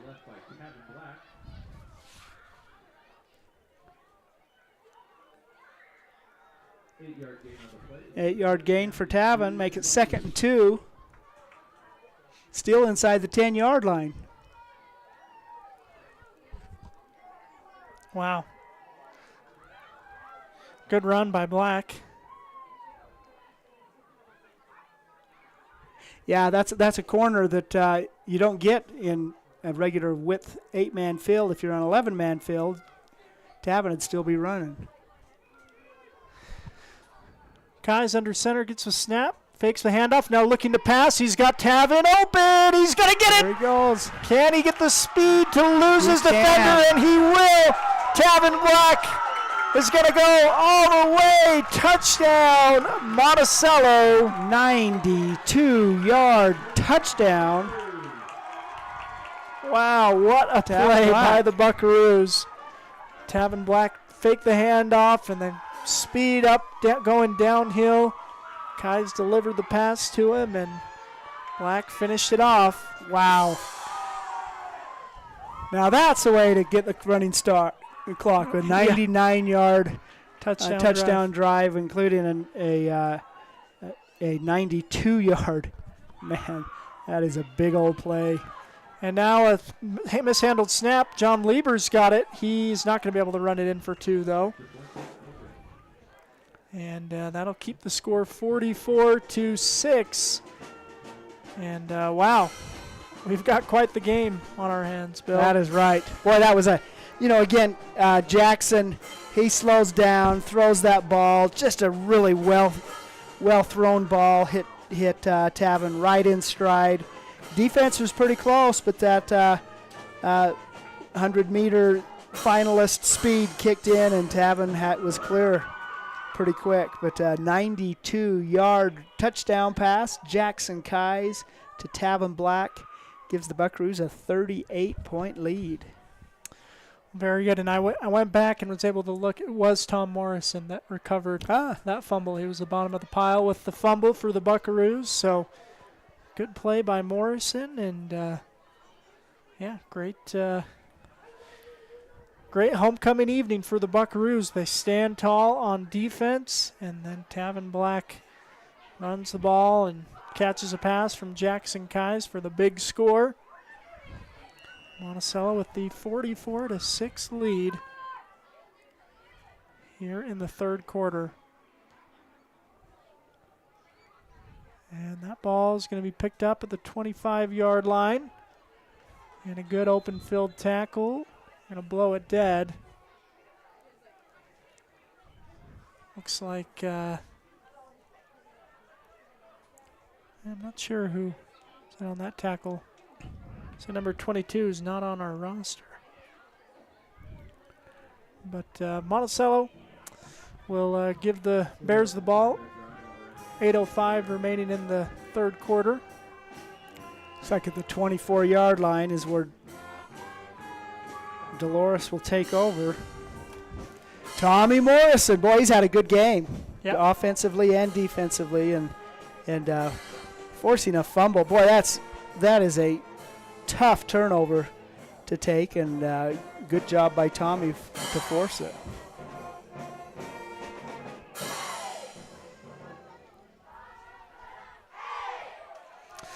Dolores with the ball, 1st and 10. Send a man in motion, and now they'll run an option to this near side.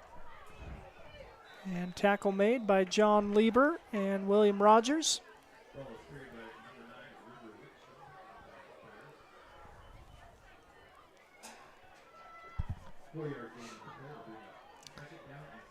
Gain of 4, make it 2nd and 6.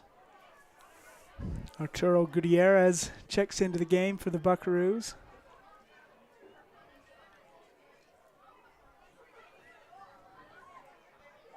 Tight formation for the Bears. There's a snap. It's on the ground. Ball is Boy, fumbled. Jerem Robinson was right there. Jumps on the quarterback. Yeah, nice play by Jerem to get in the backfield and cover the Bears up. Ronnie Harris into the game, placing Cameron Carpenter. 3rd and 11 coming for the Bears. And again, the rest of this homecoming game is going to be over before you know it. We've got a running clock now. And yeah. Only stops for scores and timeouts. Maybe changes Only of stops when possessions. the white hat tells it to stop. Yeah. Sometimes we can't figure out why, but it's his call. Here's a pass. It is caught. I've seen that play before. Lawrence. It's knocked out of bounds. And that's Wickstrom to Darren Hicks. Arturo making the tackle there for the Buckaroos. Getting some varsity minutes.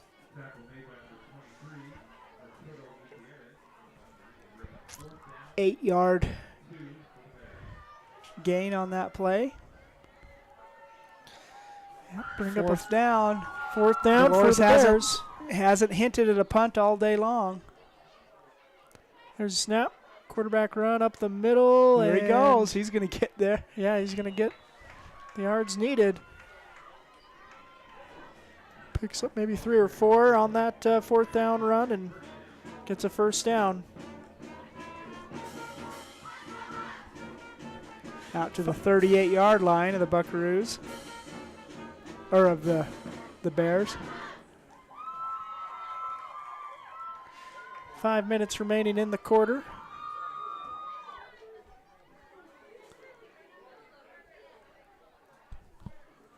Bears come to the line.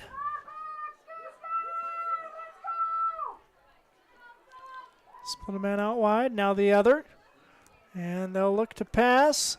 Loads up, throws to that man in motion, and he will catch it as he's being bumped by Arturo Gutierrez. Wow. He was right there on the coverage. Boy, that was a timing play from the first second. It's Darren Hicks once again, his second reception in this drive, all the way to the 31-yard line. Yeah, nice play. And again, timing too. Hicks was in motion as the ball got snapped and was able to keep his speed up and 31-yard catch that completion. ball, yeah.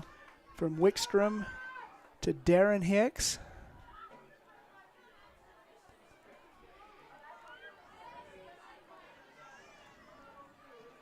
There's a snap. Fake the handoff. Now a pitch, There's a and it's on fumble. the ground. I think Dolores covered it up. Yeah, was covered up by Wickstrom. Wickstrom pitched it to Hicks, and Hicks didn't catch it, but it came back to Wickstrom. Ends up being a 4-yard gain. 2nd and 6. Looks like the 27-yard line. Yeah, So the the Bears are moving. Yep. Well, you get that wheel route from Hicks coming out of the backfield, and if you time it right, which they have 4 times tonight. Yeah, that's those are nice plays. And it was good defense there by Arturo. Yeah. Here's a handoff. Not much of a gain on the play. Couple Buckaroos in on the tackle. It's like John Lieber. I think Tavin Black. Tavin's. I think Noah Diltz was in on that tackle as well. Very It's nice. 50. Yeah, Noah Diltz, the freshman. He's got good size out there. I thought it was Tavin. Yeah. Yeah. But yeah, we're seeing there's still some starters out there, like we mentioned, John and Tommy, but they've got some underclassmen getting some minutes on the defensive side of the ball as well. 2:30 remaining in the third quarter. Here's a handoff, the far side, and going to be tracked down and tackled. It's our elusive number 11. Carter Rogers. Good for a making the first tackle. down. That's a 9-yard gain. Good for another first and 10. They're inside the red zone at about the 16-yard line, it looks like, 17-yard line.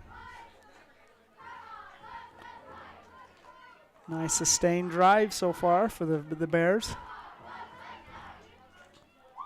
Seth Taylor will check in on the defensive side of the ball. Center for the Buckaroos on offense. Low snap. And Taylor's going to get the man in the backfield, but he's going to keep his legs turning. And then a tackle made, and a fumble is going to be after the tackle that John Lieber made. And someone may be hurt. Yeah, And timeout on the field. That's how you stop the clock on a running clock, is someone's injured. Yeah. Boy, John Lieber, he's a great wrestler, and you could see on there how he took him down from behind. Takedown was nice. That looked familiar. Yep. Yeah, this Dolores player tried to get up, and the coach put him back down. Hey, let's take a look at your leg. So I think that's a good sign that he tried to get up, and they're just making sure he's all right. But we'll take a break, hear from some sponsors, and be back again. Monticello leading 44-6 in this homecoming game. Be back after this injury timeout. Life is a series of cherished moments, filled with milestones that define our journey. Moments of love, joy, and shared experiences. Each moment contributes to our story. As each chapter unfolds, our experiences shape us, defining who we are. When it's time to celebrate a life, ensure your loved ones are remembered with the grace, dignity, and individuality they deserve. San Juan Mortuary, celebrating life, honoring memories, transcending tradition.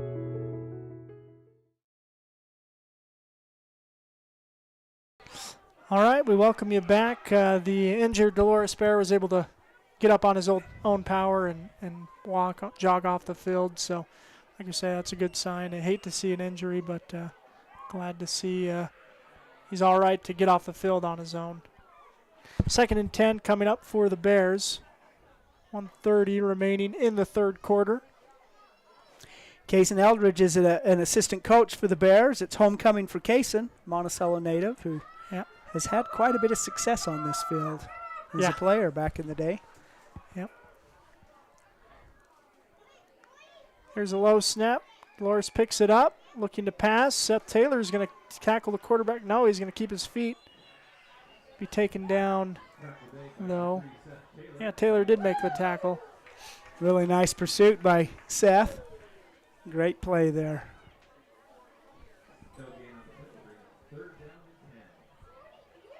Once again, no gain, no loss on that play.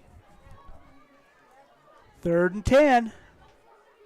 And the Bears, they want that end zone. They've just been there once. They've been awfully close on their prior possession. Here's a snap. Fake handoff to one man, gives to the other. Hicks. He'll go off the left side, and hard running by Hicks. Breaks about 3 tackles, but not the 4th. Picks up, 3-4 yards on 3rd down. It's like 3 yards, make it 4th and 7. And I think that's probably going to be the last play of the quarter.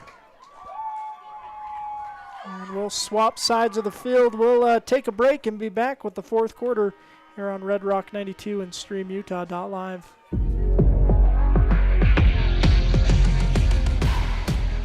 Here at Lyle Northern Electric, we take pride in our highly qualified team, dedicated to serving our community. Whether you need commercial, residential, or solar electrical services, our certified experts are ready to meet your needs. We are proud to support our community, especially our youth and high school athletics. Lyle Northern Electric, serving our community since 1957.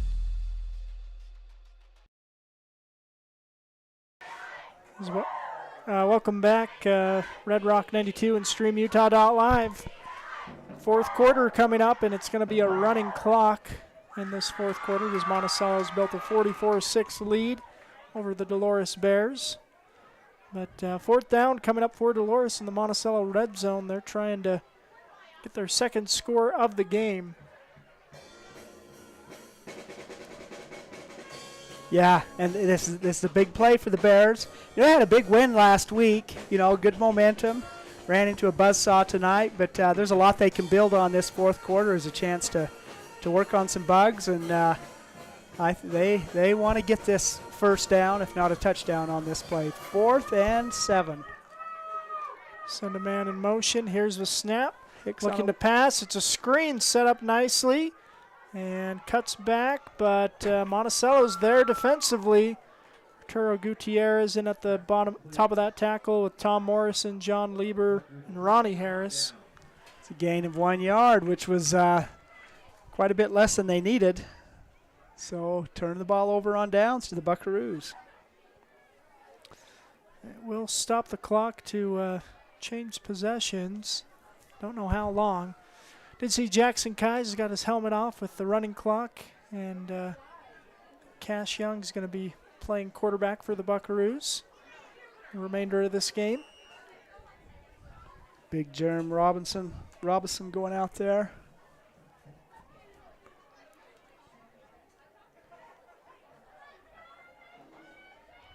Clock is running now that the chains are set. So 1st and 10 for the Buckaroos. Here's Cash Young, gets the snap, looking to pass. He'll throw across the middle, incomplete.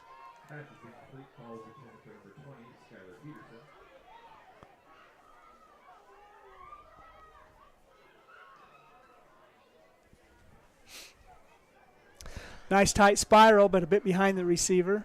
Yeah, for the sophomore quarterback.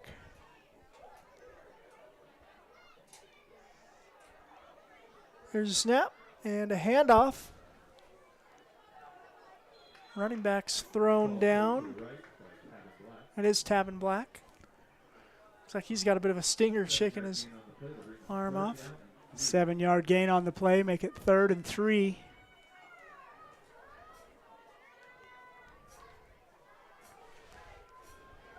.30 remaining in the game.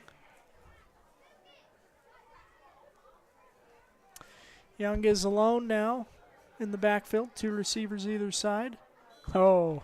It's the Bears to jump. Cash can do a 5-yard jump for a first down. So the Bucks will move the chains.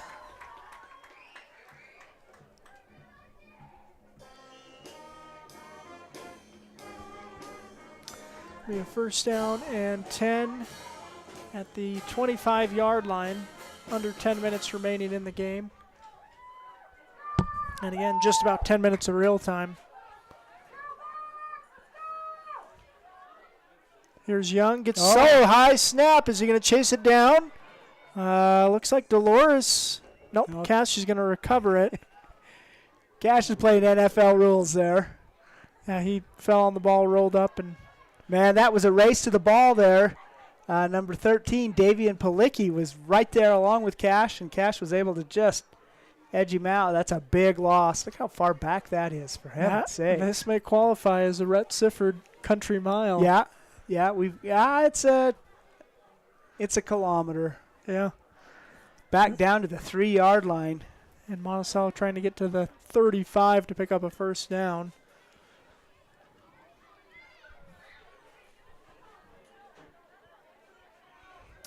So Young will take this snap in the end zone. Last time we were here, we had a 90-plus yard touchdown pass. Young will roll, and he's going to tuck it himself and go out of bounds at the 20-yard line.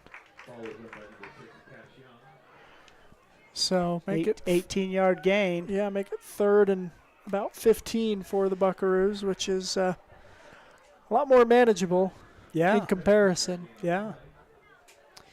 Cash can carry. It's an old retail saying. Really old. Well, you've retold that, I guess. Really old. Yeah. Not young, old. Yeah, Cash Young bringing the play in for the Buckaroos. 8 minutes remaining in this one. 2 receivers split to the near side. 1 running back. Here's a snap. Young will load up and throw to the far side. It's It's caught on the field. Goes out of Completed by bounds. William Rogers. I think that's going to be called back.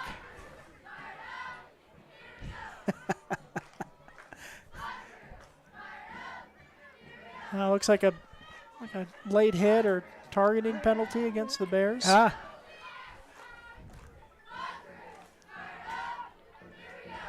Miles Coleman, the freshman running back, was very nicely picked up the flag and gave it to the white hat, but it's a spot foul, so he grabbed it and put it back down. There he picks it up again. Way to go, Miles. Well, it's going to move the chains for the Buckaroos. It's going to be a 15-yarder. They're going to stop the clock here. Timeout by the Buckaroos. Monticello will take a timeout. We'll take one as well. And be back here on Red Rock 92 and StreamUtah.live.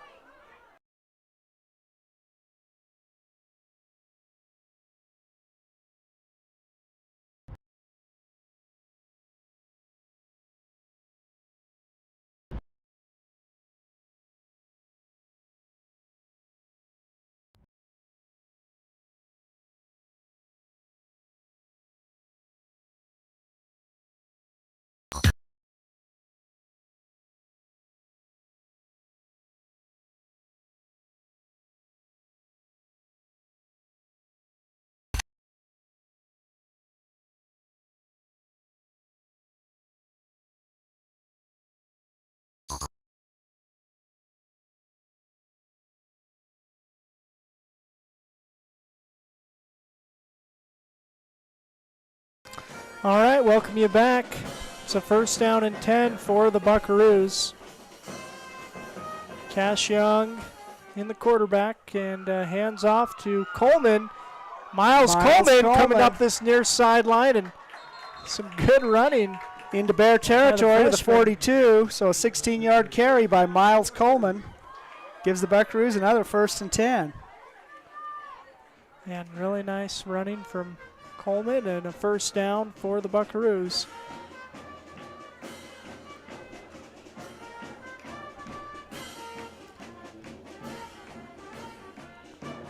$7:20 remaining in the game. Monticello underclassmen, they want to get a score at homecoming.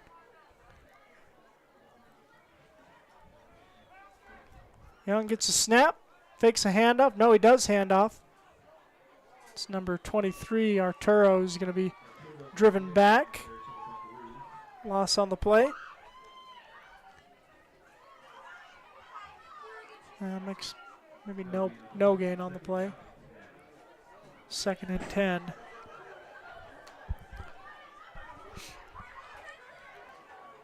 You know, I complained about college and pro on Friday Night Live, which is sacred high school time, but BYU won tonight, beat SMU. I think they were 2-touchdown underdogs.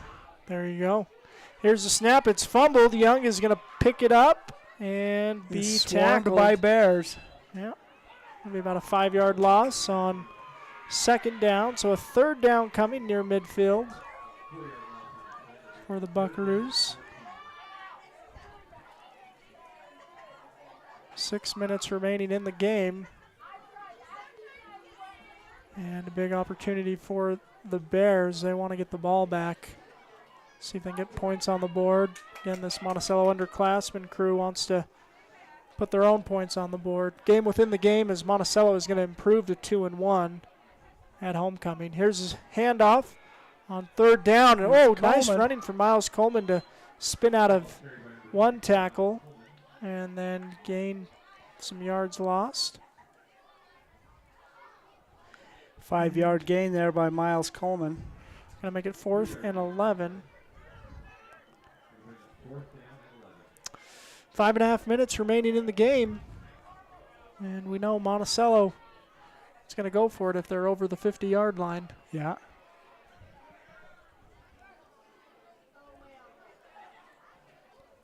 Young and Coleman in the backfield. Here's a snap, looking to pass. Young will throw. It's caught. Is that William Rogers? Oh, wow. William Rogers is hit hard. He was needed to gain 5 yards. He was trying to get some speed build up. And no, Michael Kenyon Christensen is the one who caught that ball. Oh, very nice. Yeah. Nice catch by Kenyon. Christensen. Trying to build up some speed, but unable to pick up the first down. And the way these numbers are so thin, that 11 can look like an 8, or 13 can look like an 18. At least that's what we're telling ourselves. So anyways, turnover on downs to the Bears. 5 minutes remaining.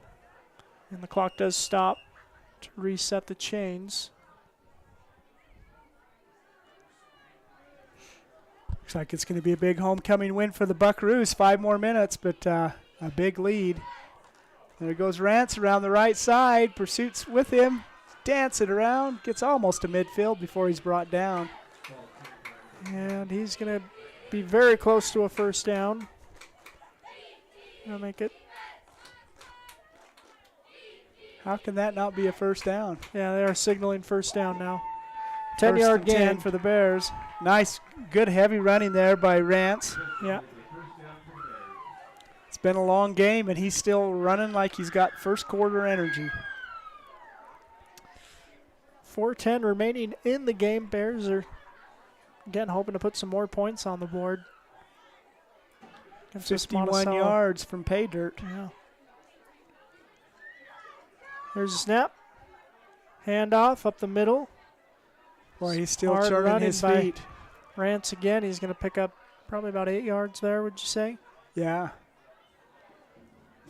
On first down, make it 2nd and 2. 3:40 remaining in the game. He was hit pretty good by Miles Coleman, but he kept his feet moving and carried Miles last 4 or 5 yards. Yeah. 2nd and 2, and now a spread formation for the Bears. Here's a snap. Looking to pass. Oh, and a sack on the play. Dilts is in on the sack. And 44. Wow. Big hit there. Dalton Adams. Dalton Adams and Noah Dilts. Noah Dilts, the 2 freshmen, really create a nice little Oreo sandwich there. Yeah. And River Wickstrom was the creamy center. Yeah. He got crunched on both sides. That was quite a play there. So 3rd and 9 for the Bears now. Ball back at the 49-yard line.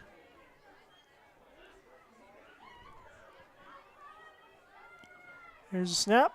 Double Hand reverse off, again. Reverse, and here's Rance with a head of steam and a lead blocker. And he is going to go 49 yards. yards. Is he going to step out?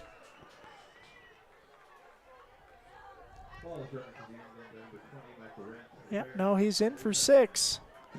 It's a nice run. 49-yard touchdown run by Michael Rance. Really a nice play there. Gives the Bears their 2nd touchdown of the night. 2:28 remaining in the game in a running clock situation.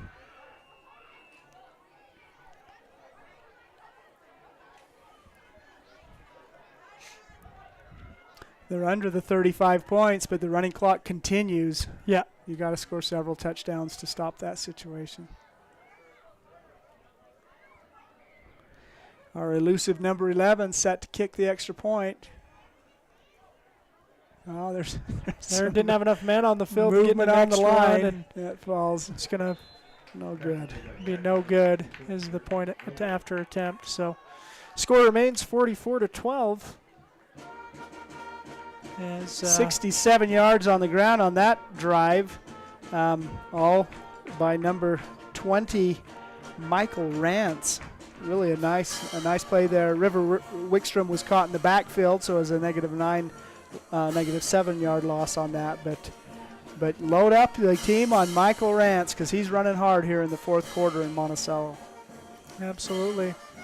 2.5 minutes remaining in the game. Again, still a running clock. It stops after scores, and Monticello again is going to improve to 2-1. Next week they're going to be on the road. They're going to be in Hilldale at Water Canyon High School. Should be a fun game. Bill and I will be traveling too. Homecoming, there's a lot of people in the crowd. I don't know there'll be as many people making that 6-hour drive, but yeah, I'm looking forward to it. I've never been to a game in Hilldale, and yeah. Water Canyon High School, about 10 years old, and they've been able to build a pretty good tradition. It's a big 2A school, a lot of enrollment, a lot of athletic kids. but they don't have a history of football. They're building a tradition, building a program. It's going to be fun to go. Yeah, they've got a 2 years in the 8-man ranks. They've made the semifinal game as the 4 seed twice. They gave Monticello a really good game here in Monticello last year. Yeah, they did. Here's the kick, and it's covered up by the Buckaroos. That's Arturo covering the ball. So 1st and 10 at the 35-yard line. 2:24 remaining.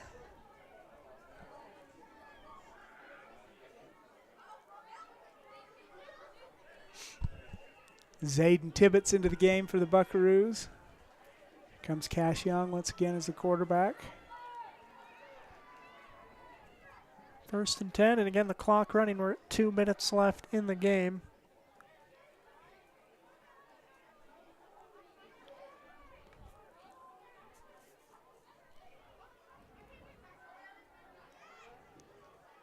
There's a snap, handoff up the middle, and stopped in the backfield for a loss.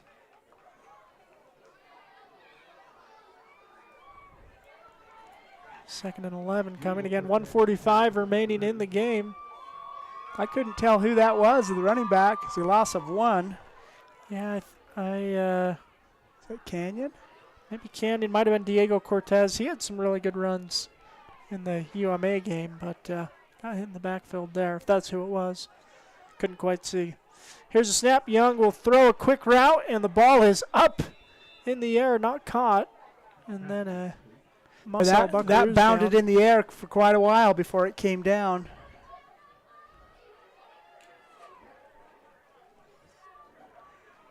Zayden Tibbetts.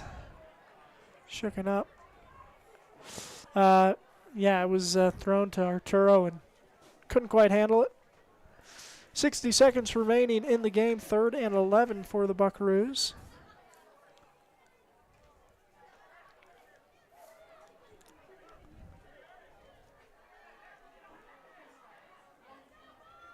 There's a snap and a handoff.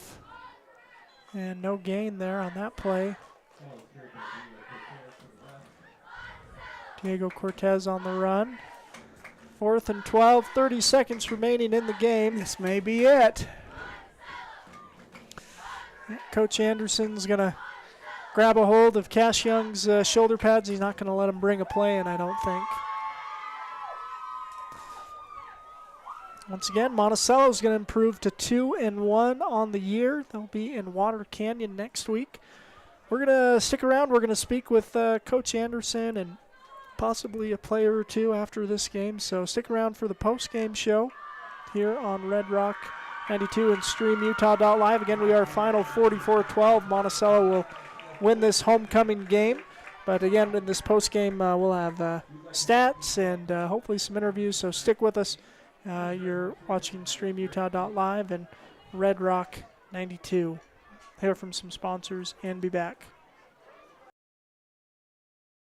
Utah State University Blanding can help you earn a highly renowned education close to home. With locations in Blanding, Monticello, Montezuma Creek, and Monument Valley, local students can choose from over 100 degrees and programs and dozens of academic scholarships. Plus, get a head start on your degree now. Earn college credits while you're still in high school with concurrent enrollment through Utah State University. For more information and to apply now, visit blanding.usu.edu.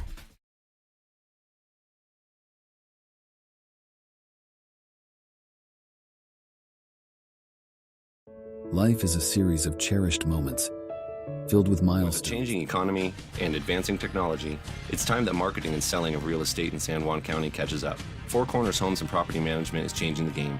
Every Four Corners Homes listing includes 3D mapping and virtual tours, professional photos, a digital and global 21st century footprint, and marketing exposure that makes it easy for buyers to find and identify what makes your listing unique. Marketing and exposure sells real estate, and if you want the best, you need Four Corners Homes on your team. Find or call 801-404-0058. San Juan Building Supply has offered a full range of building supplies to San Juan County for more than 32 years. From the start of your project to the finish, San Juan Building Supply has high-quality products for all your needs, and they can deliver. Drop by 1050 South Main Street in Blanding, call 678-2000, or visit sjbs.com. San Juan Building Supply, a proud sponsor of our local teams.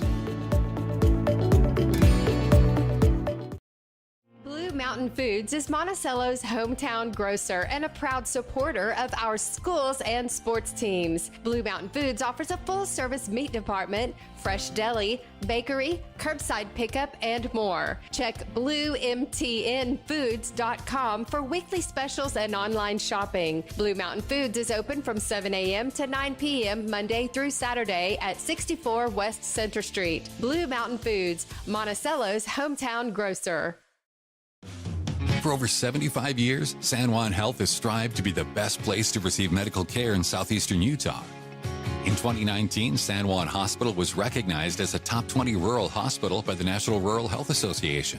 With clinics in Blanding, Monticello, and Spanish Valley, San Juan Health offers a wide variety of services and world-class care close to home. Visit sanjuanhealth.org today to find out more. San Juan Health, chasing perfection since 1947.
All right, we welcome you back. We're final. Monticello getting the victory here at homecoming 44-12. Got a couple of players of the games to chat with. Joining us now is Cameron Carpenter. Cam, so what's your favorite part of the game? Do you like blocking, catching, tackling? You do pretty much everything, man. Yeah, I like playing fullback. It's pretty fun.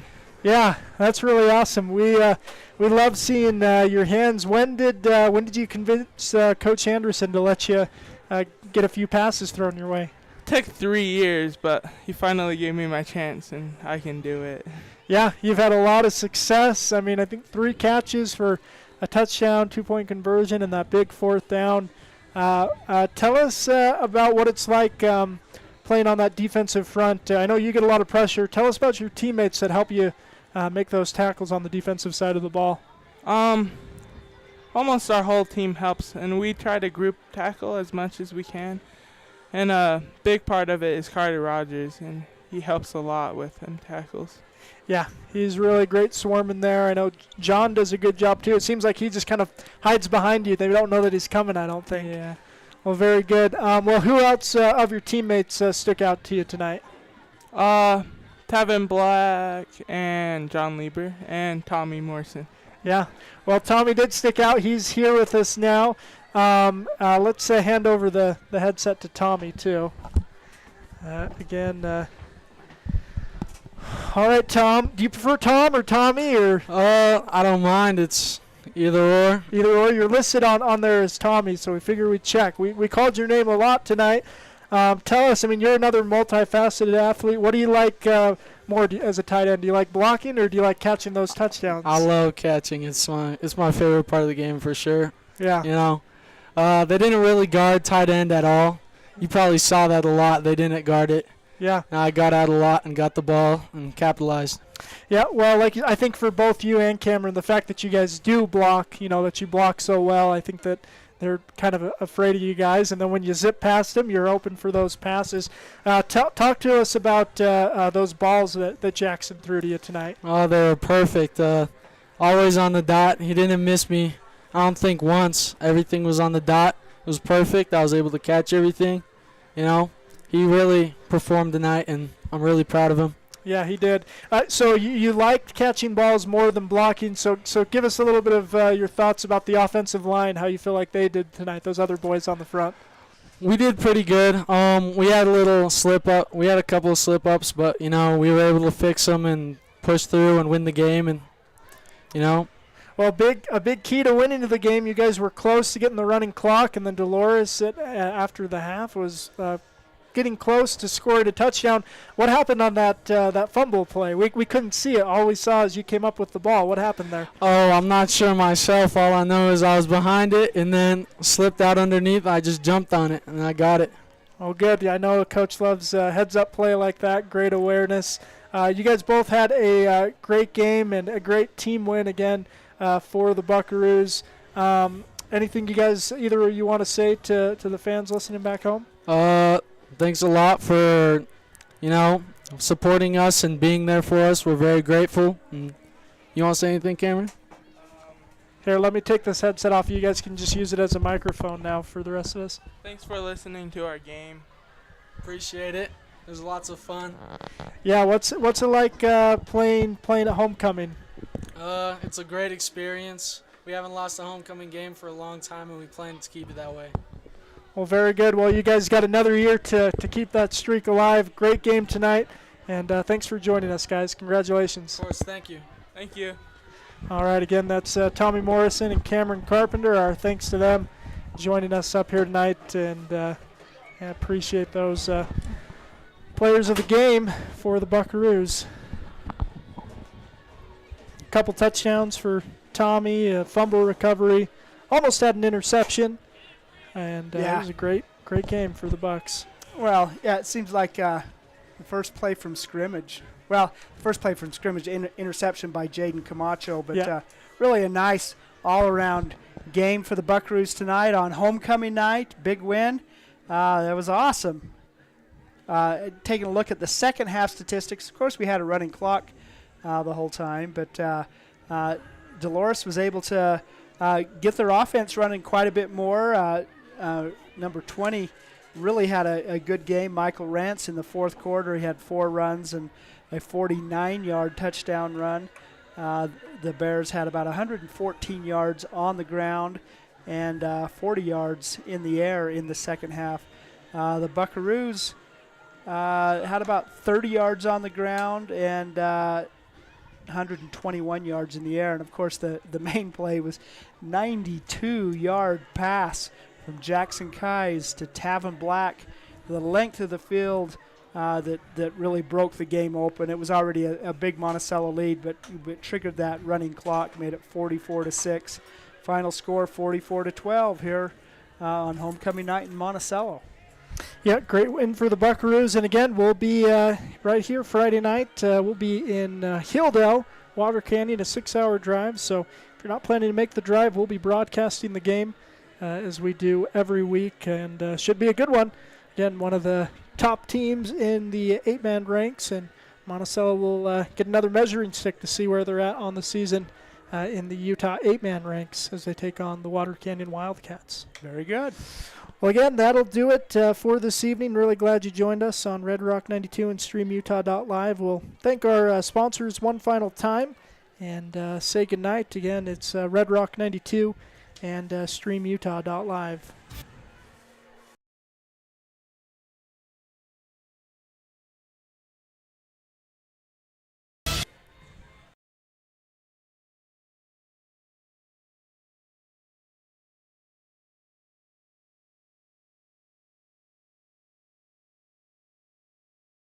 All right, and again, we've had some few technical difficulties. Most of the game's been pretty good, but some of the commercials haven't worked out great, so we'll go ahead and read these sponsors one final time. Yeah, one more time, we want to thank the sponsors who make these broadcasts possible and who support these kids and the programs, and they would appreciate your support of their business and efforts. They include Northern Electric, San Juan Counseling, San Juan School District CTE program, Utah Navajo Health System, the San Juan Mortuary, and San Juan Credit Union. In addition, we have Anderson Oliver Title Company, Blue Mountain Foods, Desert Rivers Credit Union, Empire Electric, Emory.